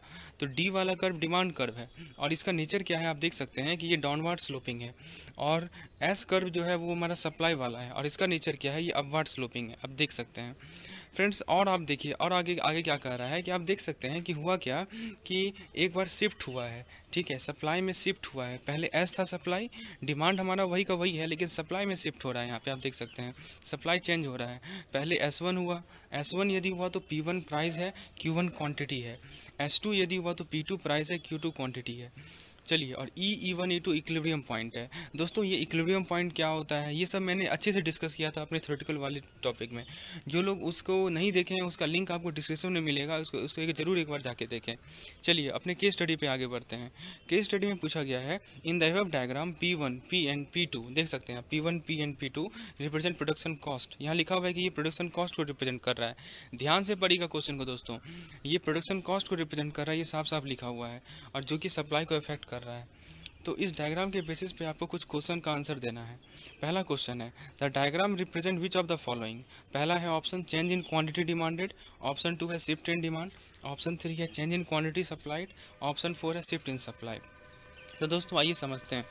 तो डायग्राम क्या रिलेट कर रहा है, डायग्राम रिलेट कर रहा है शिफ्ट इन सप्लाई को। क्यों शिफ्ट इन सप्लाई को रिलेट कर रहा है, इसका आंसर होगा 4 नंबर ऑप्शन। इसका रीज़न समझिए। देखिए, इसका रीज़न क्या है कि आपको मैंने बताया था कि यदि हमारा सप्लाई किसी भी कारण से चेंज होता है, ठीक है, अदर देन प्राइस, मतलब प्राइस के चेंज होने के कारण यदि सप्लाई चेंज हो रहा है तो शिफ्ट नहीं कहेंगे उसे, लेकिन प्राइस के अलावा किसी और फैक्टर के कारण हमारा यदि सप्लाई चेंज हो रहा है तो उसे हम लोग शिफ्ट इन सप्लाई कहेंगे। ठीक है दोस्तों, यहाँ पे वो फैक्टर क्या है, प्रोडक्शन कॉस्ट। आप देख सकते हैं प्रोडक्शन कॉस्ट चेंज होने के कारण हमारा जो सप्लाई है वो चेंज हो रहा है। तो प्रोडक्शन कॉस्ट जो है वो हमारा प्राइस तो नहीं है, ठीक है, प्राइस से दूसरा फैक्टर है। तो फ्रेंड्स, इसीलिए इसे टर्म दिया गया है शिफ्ट इन सप्लाई। दोस्तों, मैंने अपने थ्योरेटिकल वाले पोर्शन में आपको अच्छे तरीके से समझाया था शिफ्ट इन सप्लाई का क्या मतलब है। मैं अभी फिर से समझा रहा हूँ, मैं फिर से रिटरेट कर रहा हूँ इस पॉइंट को कि शिफ्ट इन सप्लाई का मतलब होता है कि सप्लाई में चेंज आना किसी और फैक्टर के कारण। ठीक है दोस्तों, किसी और फैक्टर के कारण अदर देन प्राइस। तो यहाँ पे वो फैक्टर क्या है, प्रोडक्शन कॉस्ट। प्रोडक्शन कॉस्ट में आप खुद सोचिए, प्रोडक्शन का जो लागत होता है, आप मान लीजिए कोई चीज़ प्रोड्यूस कर रहे हैं, तो उसका यदि प्रोडक्शन कॉस्ट घट जाएगा, ठीक है, तो क्या होगा, आपको फ़ायदा होगा कि आपको सस्ता में वो चीज़ आप मैन्युफैक्चर कर पा रहे हैं, और ज़्यादा से ज़्यादा सप्लाई आप करेंगे। समझ रहे हैं दोस्तों, क्वान्टिटी बढ़ा देंगे आप। तो ये चीज़ है। चलिए, क्वेश्चन नंबर 1 का करेक्ट आंसर है ऑप्शन नंबर 4। आइए क्वेश्चन नंबर 2 को देखते हैं। The point E2, E and E1 in that order in the diagram represent which of the following. तो जरा देखिए दोस्तों, E2, E एंड E1 कहाँ है। E2 यहाँ नीचे है, E उसके ऊपर है, E1 उसके ऊपर है। तो ये क्या रिप्रेजेंट कर रहा है इस ऑर्डर में, जरा ऑप्शन को देखते हैं। There is increase in cost of production due to which the producer are reducing the supply. B कह रहा है there is decrease in cost of production due to which producer are reducing the supply. C कह रहा है there is increase in cost of production due to which producer are increasing the supply. और D कह रहा है there is decrease in cost of production due to which producer are increasing supply. आइए समझते हैं। आप जरा देखिए दोस्तों, E2 के कॉरस्पॉन्डिंग प्रोडक्शन कॉस्ट वाला पॉइंट क्या है, P2। E के कॉरस्पॉन्डिंग प्रोडक्शन कॉस्ट वाला पॉइंट क्या है, P। E1 के कॉरस्पॉन्डिंग प्रोडक्शन कॉस्ट वाला पॉइंट क्या है, P1। आप ये बताइए मुझे कि P2, P और P1 इन तीनों में से सबसे बड़ा कौन है, P1 बड़ा है। आप देख सकते हैं, ये तो सिंपल है। वाई एक्सिस को आप ठीक से देखिए तो P1 सबसे ऊपर है, यानी P1 जो है P से बड़ा है और P जो है P2 से बड़ा है। समझ रहे हैं दोस्तों। तो इसका मतलब क्या हुआ कि जैसे हम लोग E2 से E1 जा रहे हैं, प्रोडक्शन कॉस्ट मेरा क्या हो रहा है, बढ़ रहा है। ठीक है दोस्तों। अब प्रोडक्शन कॉस्ट यदि बढ़ेगा, ये तो क्लियर है प्रोडक्शन कॉस्ट बढ़ रहा है। आइए समझते हैं, अब देखते हैं मैंने यहाँ क्या लिखा है। देखिए E2 E1 जा रहे हैं तो प्रोडक्शन कॉस्ट क्या हो रहा है, बढ़ रहा है, जो कि हम समझ रहे हैं। अब यदि प्रोडक्शन कॉस्ट बढ़ेगा, आप खुद सोचिए, आप मान लीजिए आप खुद प्रोड्यूसर हैं और कॉस्ट लागत जो है वो बढ़ रही है, प्रोडक्शन की लागत बढ़ रही है, तो क्या होगा, आप क्या अर्लियर जो सप्लाई था उसको मेंटेन कर पाएंगे? बिल्कुल नहीं कर पाएंगे। जैसे मान लीजिए कि अभी आप जो है, अभी के सिचुएशन में मान लीजिए कि आप 1000 आइटम सप्लाई कर पा रहे हैं, लेकिन कल को क्या हुआ कि उसका आपका जो लागत था प्रोड्यूस करने का वो बढ़ गया, तो क्या होगा, 1000 की जगह आप लोग 700 करेंगे, 800 करेंगे, 1000 तो नहीं कर पाएंगे। समझ रहे हैं दोस्तों? तो इस कारण आपको सप्लाई क्या करना पड़ेगा, घटाना पड़ेगा। ठीक है, तो जरा ऑप्शन में क्या देखा हुआ था, ऑप्शन को पढ़िए कि there is increase in cost of production due to which producer are reducing the supply. तो ऑप्शन ए हमारा करेक्ट है बिल्कुल। ठीक है, बी में क्या कर रहा है, there is decrease in cost of production, ये तो बिल्कुल ही गलत है दोस्तों।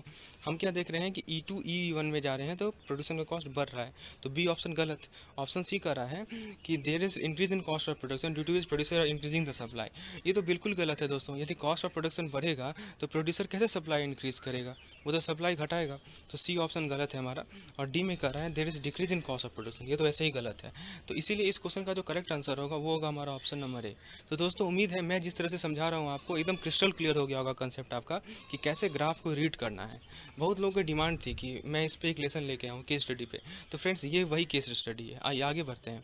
अगला क्वेश्चन नंबर 3 है हमारा इसी डायग्राम से related. The line P2 E2 and Q2 in the diagram represent which of the following. तो जरा देखिए P2 E2 Q2 कहाँ है। देखिए P2 हमारा y एक्सिस पे है, प्रोडक्शन कॉस्ट को रिप्रेजेंट कर रहा है। E2 हमारा इक्विलिब्रियम पॉइंट को रिप्रेजेंट कर रहा है और Q2 हमारा क्वांटिटी को रिप्रेजेंट कर रहा है। तो क्वेश्चन में पूछा गया है कि P2 E2 Q2 क्या रिप्रेजेंट कर रहा है। आइए ऑप्शन देखते हैं। ऑप्शन है पहला number decrease in production cost due to decrease in supply, दूसरा नंबर है decrease in production cost due to decrease in demand, तीसरा ऑप्शन है decrease in production cost leading to increase in supply, चौथा option है decrease in production cost leading to increase in demand. तो ये चार option हमें दी गई हैं। आइए इसका आंसर देखते हैं, इसको समझते हैं। देखिए ये जो पॉइंट है आप खुद बताइए दोस्तों, आप खुद बताइए कि प्रोडक्शन कॉस्ट जो है घटा है या बढ़ा है। आप खुद देखिए, यदि आप P2 पॉइंट को देखते हैं तो आप देख सकते हैं कि प्रोडक्शन कॉस्ट क्या हुआ है, घटा है। ठीक है, प्रोडक्शन कॉस्ट घटा है हमारा, साफ साफ क्लियर है। ओके, तो प्रोडक्शन कॉस्ट यदि घटा है तो आप बताइए, आप इसका मतलब क्या हुआ कि सेम प्रोडक्शन कॉस्ट के लिए प्रोड्यूसर ज़्यादा से ज़्यादा सप्लाई कर पाएगा।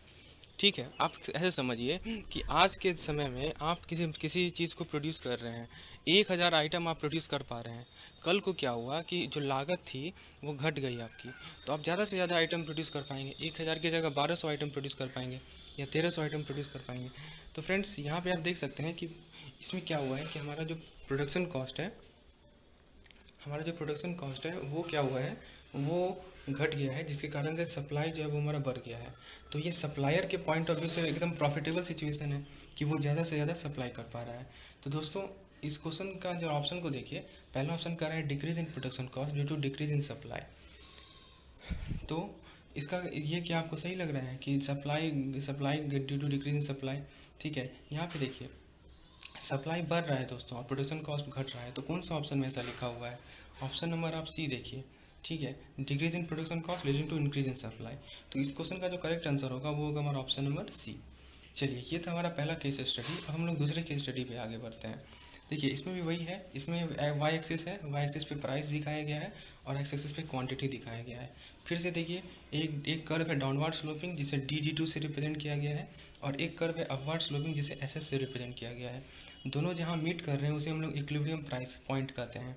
और देखिए एक हॉरिजॉन्टल लाइन ड्रॉ किया गया है डैश शेप में, जो कि इस लाइन को A और B पॉइंट पे काट रहा है, और दूसरा लाइन है जो कि हॉरिजॉन्टल लाइन है जो कि C और D1 पॉइंट पे काट रहा है। तो दोस्तों क्वेश्चन में पूछा गया इन the diagram the area between point A, E and B represent which of the following. ठीक है, A, E और B के बीच में जो एरिया है वो क्या रिप्रेजेंट कर रहा है। तो ऑप्शन ए है लेस सप्लाई और शॉर्टेज, ऑप्शन बी है एक्सेस सप्लाई और सरप्लस, ऑप्शन सी है एक्सेस डिमांड और ऑप्शन डी है शॉर्ट डिमांड। आइए समझते हैं इस चीज़ों को, बहुत इंपॉर्टेंट क्वेश्चन है दोस्तों ये। आइए देखते हैं क्या मतलब हुआ इसका। तो फ्रेंड्स देखिए ऐसा है कि सबसे पहले जो कर्व SS है दोस्तों, SS कर्व क्या रिप्रेजेंट कर रहा है, सप्लाई को रिप्रेजेंट कर रहा है, और DD2 कर्व क्या रिप्रेजेंट कर रहा है, डिमांड को रिप्रेजेंट कर रहा है। तो फ्रेंड्स ये बताइए A जो पॉइंट है वो किस कर्व पे लाई कर रहा है। तो A पॉइंट लाई कर रहा है हमारा डिमांड वाले कर्व पे।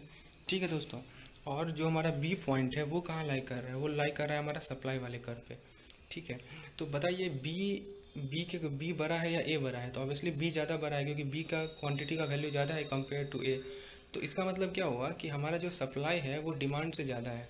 ठीक है दोस्तों, तो इसीलिए जो एरिया है ए बी जो ट्रायंगुलर एरिया है वो क्या रिप्रेजेंट कर रहा है, एक्सेसिव सप्लाई को रिप्रेजेंट कर रहा है, क्योंकि सप्लाई का वैल्यू जो है वो ज़्यादा है, बी जो है वो ए से ज़्यादा है, आप देख सकते हैं। तो इसीलिए हमारा यहाँ पे सप्लाई एक्सेसिव है। तो ऑप्शन को ज़रा देखिए, ऑप्शन नंबर ए कर रहा है लेस सप्लाई, तो ये गलत है। बी कर रहा है एक्सेस सप्लाई, तो ये बिल्कुल सही है। ठीक है, तो इस क्वेश्चन का करेक्ट आंसर होगा हमारा ऑप्शन नंबर बी, यानी कि एक्सेस सप्लाई और सरप्लस। चलिए अगला क्वेश्चन है हमारा 2 number. In the diagram the area between points S E and D to represent.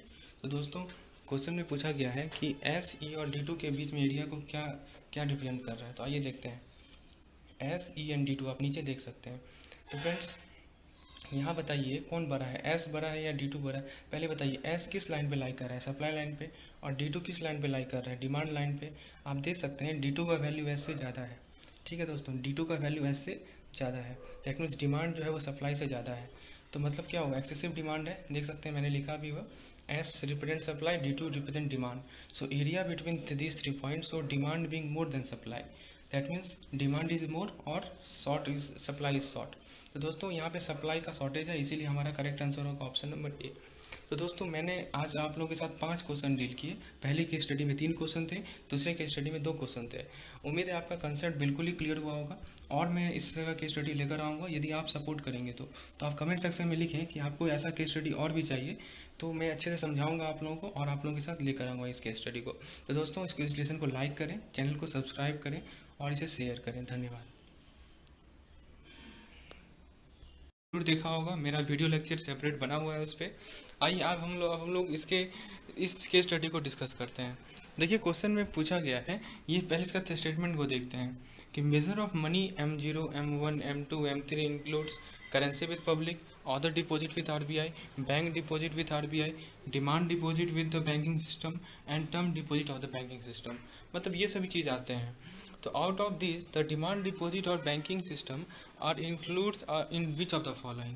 मतलब डिमांड डिपॉजिट किसके अंदर आता है, M0, M1, B है M1, M2, C है M2, M3, D है M1, M2, M3।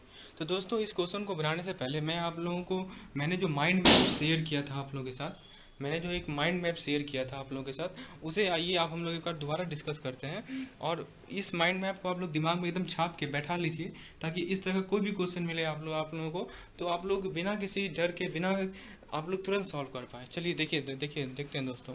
देखिए यहाँ पे ये वाला डायग्राम देखिए, यहाँ पे हमारा नैरो मनी है, नैरो मनी को हम लोग M1 कहते हैं, और M1 के अंदर 2 पार्ट है, नीचे देखिए लिखा हुआ है करेंसी विद पब्लिक और डिमांड डिपॉजिट। दोस्तों करेंसी विद पब्लिक को हम लोग M0 कहते हैं, करेंसी विद पब्लिक में ऑर्डर डिपॉजिट विद RBI भी शामिल है। तो M0 में क्या है दोस्तों, हमारा currency with public and order deposit with RBI।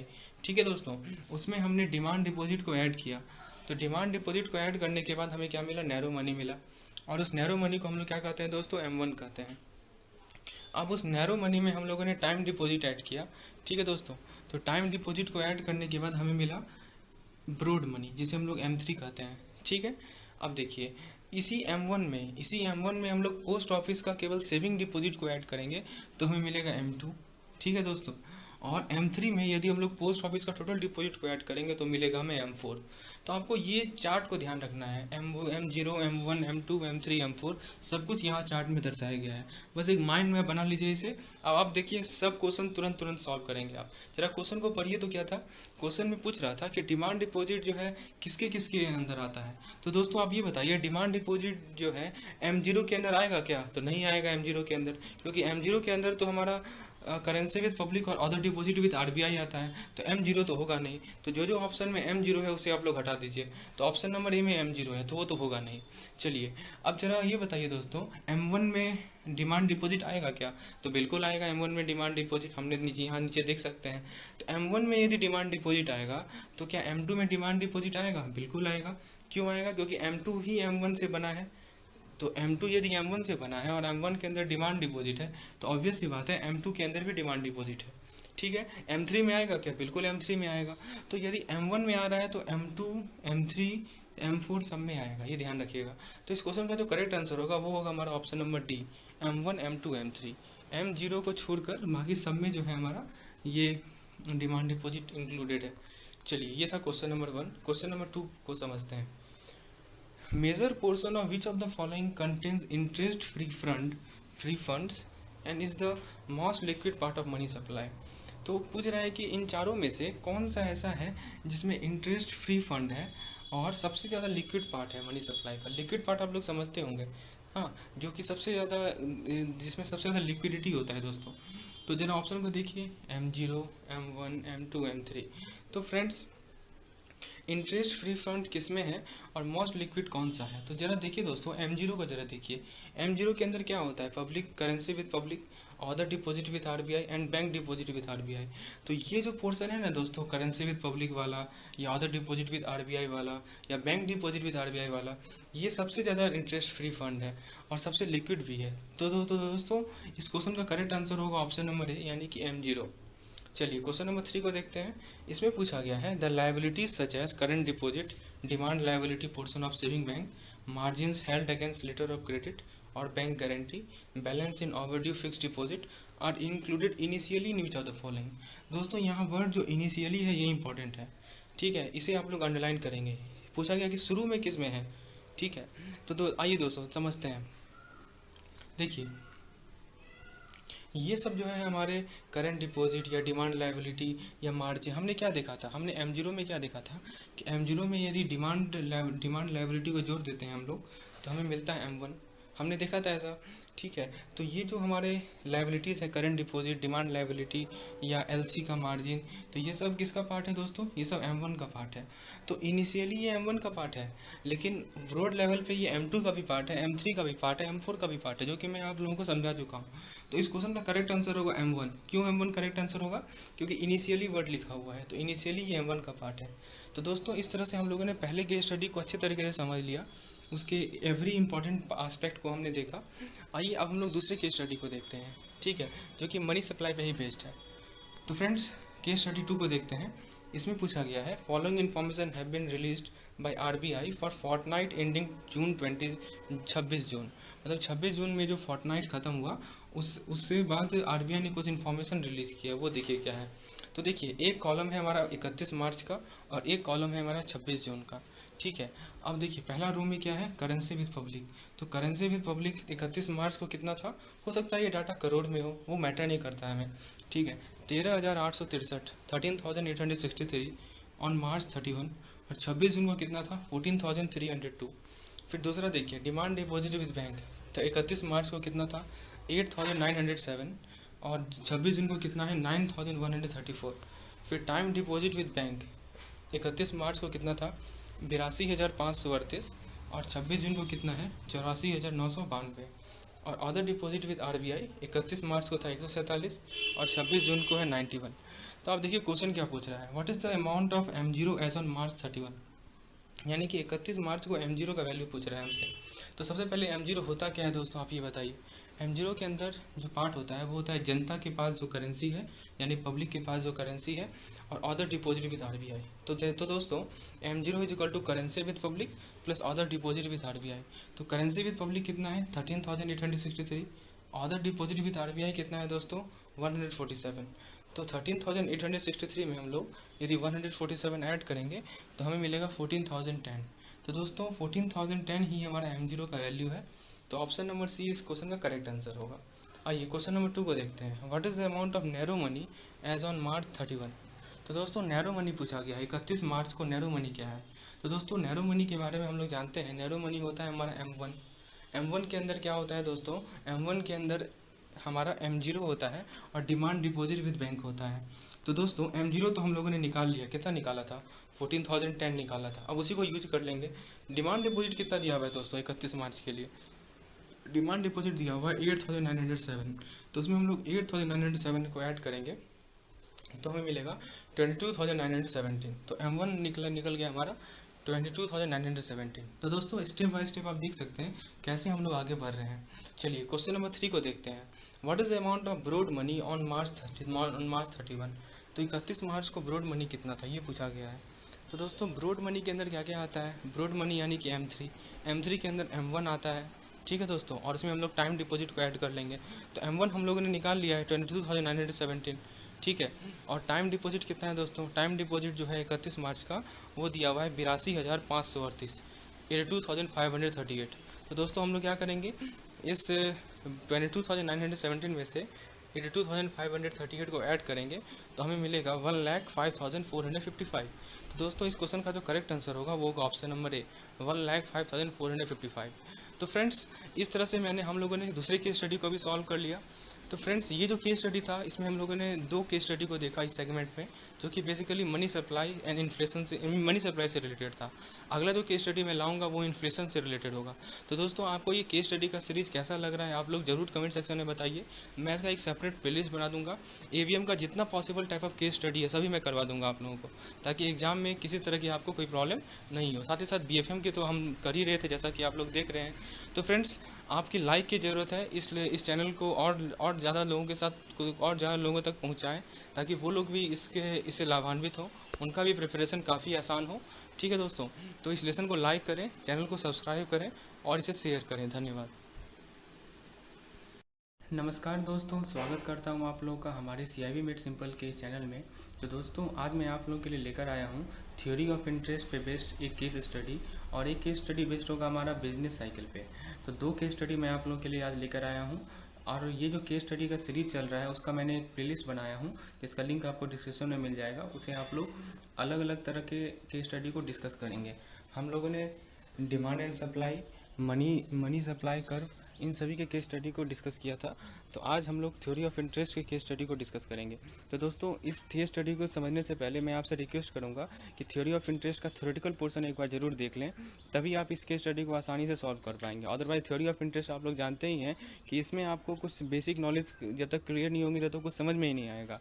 तो सबसे पहले मेरा इस थ्योरी ऑफ इंटरेस्ट का थ्योरेटिकल पोर्शन का लिंक मैं डिस्क्रिप्शन में दे रहा हूँ, उसे एक बार जरूर जाके देखें, तब इसे आप पढ़ें, तब इस केस स्टडी को सॉल्व करें तो आप तुरंत सॉल्व कर पाएंगे। चलिए दोस्तों आइए देखते हैं केस स्टडी में क्या कहा गया है। सबसे पहले इस ग्राफ को स्टडी करते हैं। देखिए दोस्तों इस ग्राफ में हमारे पास ऑरिजिन है, एक एक्स एक्सिस है और एक वाई एक्सिस है। एक्स एक्सिस पे इनकम को दर्शाया गया है, वाई एक्सिस पे रेट ऑफ इंटरेस्ट को दर्शाया गया है दोस्तों। अब देखिए एक्स एक्सिस पे y1, y2, y3, y4, y5 ये सभी इनकम लेवल्स हैं, और वाई एक्सिस पे R1, R2, R3, R4, R5 ये सब रेट ऑफ इंटरेस्ट के लेवल है। अब देखिए दोस्तों यहाँ पे दो कर्व आपको दिख रहा होगा। एक कर्व है डाउनवर्ड स्लोपिंग, जिसे हम लोग IS कर्व कहते हैं, यानी कि इनकम सेविंग कर्व कहते हैं। और दोस्तों दूसरा जो कर्व है वो है हमारा LM कर्व। LM कर्व को हम लोग लिक्विडिटी मनी प्रेफरेंस कर्व कहते हैं दोस्तों। तो ये जो कर्व है लिक्विडिटी मनी वाला, ये अपवर्ड स्लोपिंग है। फ्रेंड्स ये दोनों जो IS और LM कर्व हैं वो एक पॉइंट पे इंटरसेक्ट कर रहे हैं दोस्तों, जिसे हम लोग इक्विलिब्रियम पॉइंट कहते हैं। तो आप देख सकते हैं इक्विलिब्रियम पॉइंट कैसे रिप्रेजेंट किया गया है, जहाँ जिस पॉइंट पे R3 और Y3 इंटरसेक्ट कर रहा है। ठीक है दोस्तों, तो फ्रेंड्स ये है इस ग्राफ का बेसिक मीनिंग। अब जरा क्वेश्चन को पढ़ते हैं, क्वेश्चन क्या कह रहा है। The diagram depicts the IS-LM curve model theory of interest. OX represent different income level, हमने बताया था। OY represent different rate of interest, हमने बताया था। अब इन ग्राफ के बेसिस पे हमें कुछ क्वेश्चन को आंसर करना है। चलिए क्वेश्चन को देखते हैं। Which of the following propounded the IS-LM curve model. Question कर रहा है कि इनमें से कौन से जो हैं IS-LM कर्व मॉडल को प्रोपाउंड किए थे। ऑप्शन ए को देखिए, Hicks and Hansen. Option B है JM केन्स। ऑप्शन सी है क्लासिकल इकोनॉमिस्ट, और ऑप्शन डी है हिक्स एंड केन्स। तो दोस्तों IS-LM कर्व मॉडल को किसने प्रोपाउंड किया था। तो सबसे पहले देखिए IS-LM कर्व में दो चीज़ है, एक है IS और एक है LM। ठीक है दोस्तों, IS को हम लोग इनकम सेविंग कहते हैं और LM को हम लोग लिक्विडिटी मनी कहते हैं। दोस्तों मैंने अपने थ्योरेटिकल पोर्शन में अच्छे से समझाया था कि ये जो LM कर्व होते हैं वो कुछ और नहीं है, वो कीन्स मॉडल है। वो क्या है दोस्तों, वो कीन्स मॉडल है। ठीक है, तो ये जो कर्व मॉडल है ये प्रोपाउंड किया था किन दोनों ने, हिक्स और हैंसन ने प्रोपाउंड किया था। इसीलिए हम लोग इसे हिक्स हैंसन सिंथेसिस भी कहते हैं दोस्तों। तो फ्रेंड्स इसका जो करेक्ट आंसर होगा वो होगा हिक्स हैंसन सिंथेसिस, यानी कि ऑप्शन नंबर ए। IS-LM कर्व को किसने प्रोपाउंड किया था, हिक्स एंड हैंसन। ठीक है दोस्तों, चलिए क्वेश्चन नंबर 2 को देखते हैं। तो ये इसका एक और फ़ायदा क्या है, इस ग्राफ का, इस IS-LM कर्व का एक और खासियत क्या है कि ये सिंथेसिस लाता है क्लासिकल थ्योरी में और कीन्स थ्योरी ऑफ इंटरेस्ट में। तो कीन्स थ्योरी ऑफ इंटरेस्ट यानी कि LM कर्व, और क्लासिकल थ्योरी यानी कि IS कर्व। तो एक तरह से IS और LM कर्व मिल गया। चलिए आगे देखते हैं क्वेश्चन नंबर 2 में, विच of the following is true regarding IS curve in the diagram. IS curve से रिलेटेड कौन सी जानकारी सही है, ये पूछा गया है। तो पहला ऑप्शन है curve is based on investment and saving. दूसरा ऑप्शन है rate of interest determined by level of saving and investment. तीसरा ऑप्शन है when income rises rate of interest also rises. D कह रहा है when income falls rate of interest also fall. तो दोस्तों IS curve को आप लोग पहले समझिए। IS कर्व क्या है दोस्तों? IS कर्व हमारा किन्स थ्योरी ऑफ इंटरेस्ट पे बेस्ड है, जिसमें rate of interest versus income saving को दर्शाया गया है। तो आइए देखते हैं। ठीक है, ये जो IS कर्व है, केवल यहाँ IS कर्व की बात हो रही है दोस्तों, LM से कोई मतलब नहीं है। ये जो IS कर्व है वो किस पे बेस्ड है? वो बेस्ड है interest rate determined by saving and investment. नाम से ही देखिए ना दोस्तों, I से इनकम हुआ, S से सेविंग हुआ। ठीक है, तो इंटरेस्ट रेट रहेगा हमारा एक एक्सेस पे और सेविंग और इन्वेस्टमेंट रहेगा हमारा दूसरे एक्सेस पे। अब आप खुद सोचिए कि मान लीजिए कि इनकम बढ़ गया, ठीक है दोस्तों, तो इनकम यदि आपका बढ़ेगा तो आप ज़्यादा से ज़्यादा इन्वेस्ट करेंगे पैसे को, ठीक है, और ज़्यादा से ज़्यादा पैसों को इन्वेस्ट करेंगे तो उसके कारण क्या होगा, ब्याज का जो दर है वो बढ़ेगा, leading to increase in interest rate. ठीक है, तो फ्रेंड्स यहाँ पे ये बेसिक कॉन्सेप्ट आपको ध्यान रखना है। तो जरा ऑप्शन को देखिए, ऑप्शन ए कह रहा है the curve is based on investment and saving. तो ये तो सही है, इन्वेस्टमेंट सेविंग के बेस्ड है, लेकिन रेट ऑफ इंटरेस्ट भी तो इन्वॉल्व है। तो ऑप्शन ए जो है वो गलत है हमारा। ठीक है, ऑप्शन बी को जरा देखिए, ऑप्शन बी में कह रहा है कि rate of interest determined by level of saving and investment. तो फ्रेंड्स ऑप्शन बी हमारा यहाँ करेक्ट है, क्योंकि यहाँ पे क्या है कि रेट ऑफ इंटरेस्ट कौन डिटरमाइन कर रहा है?